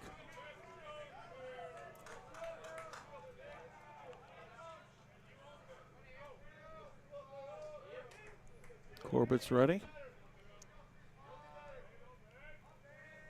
Here's the pitch. Fouled off. We'll have to do it again. Farrow, for a guy who hasn't had an official at bat yet. Yeah, he's done pretty well. Yeah.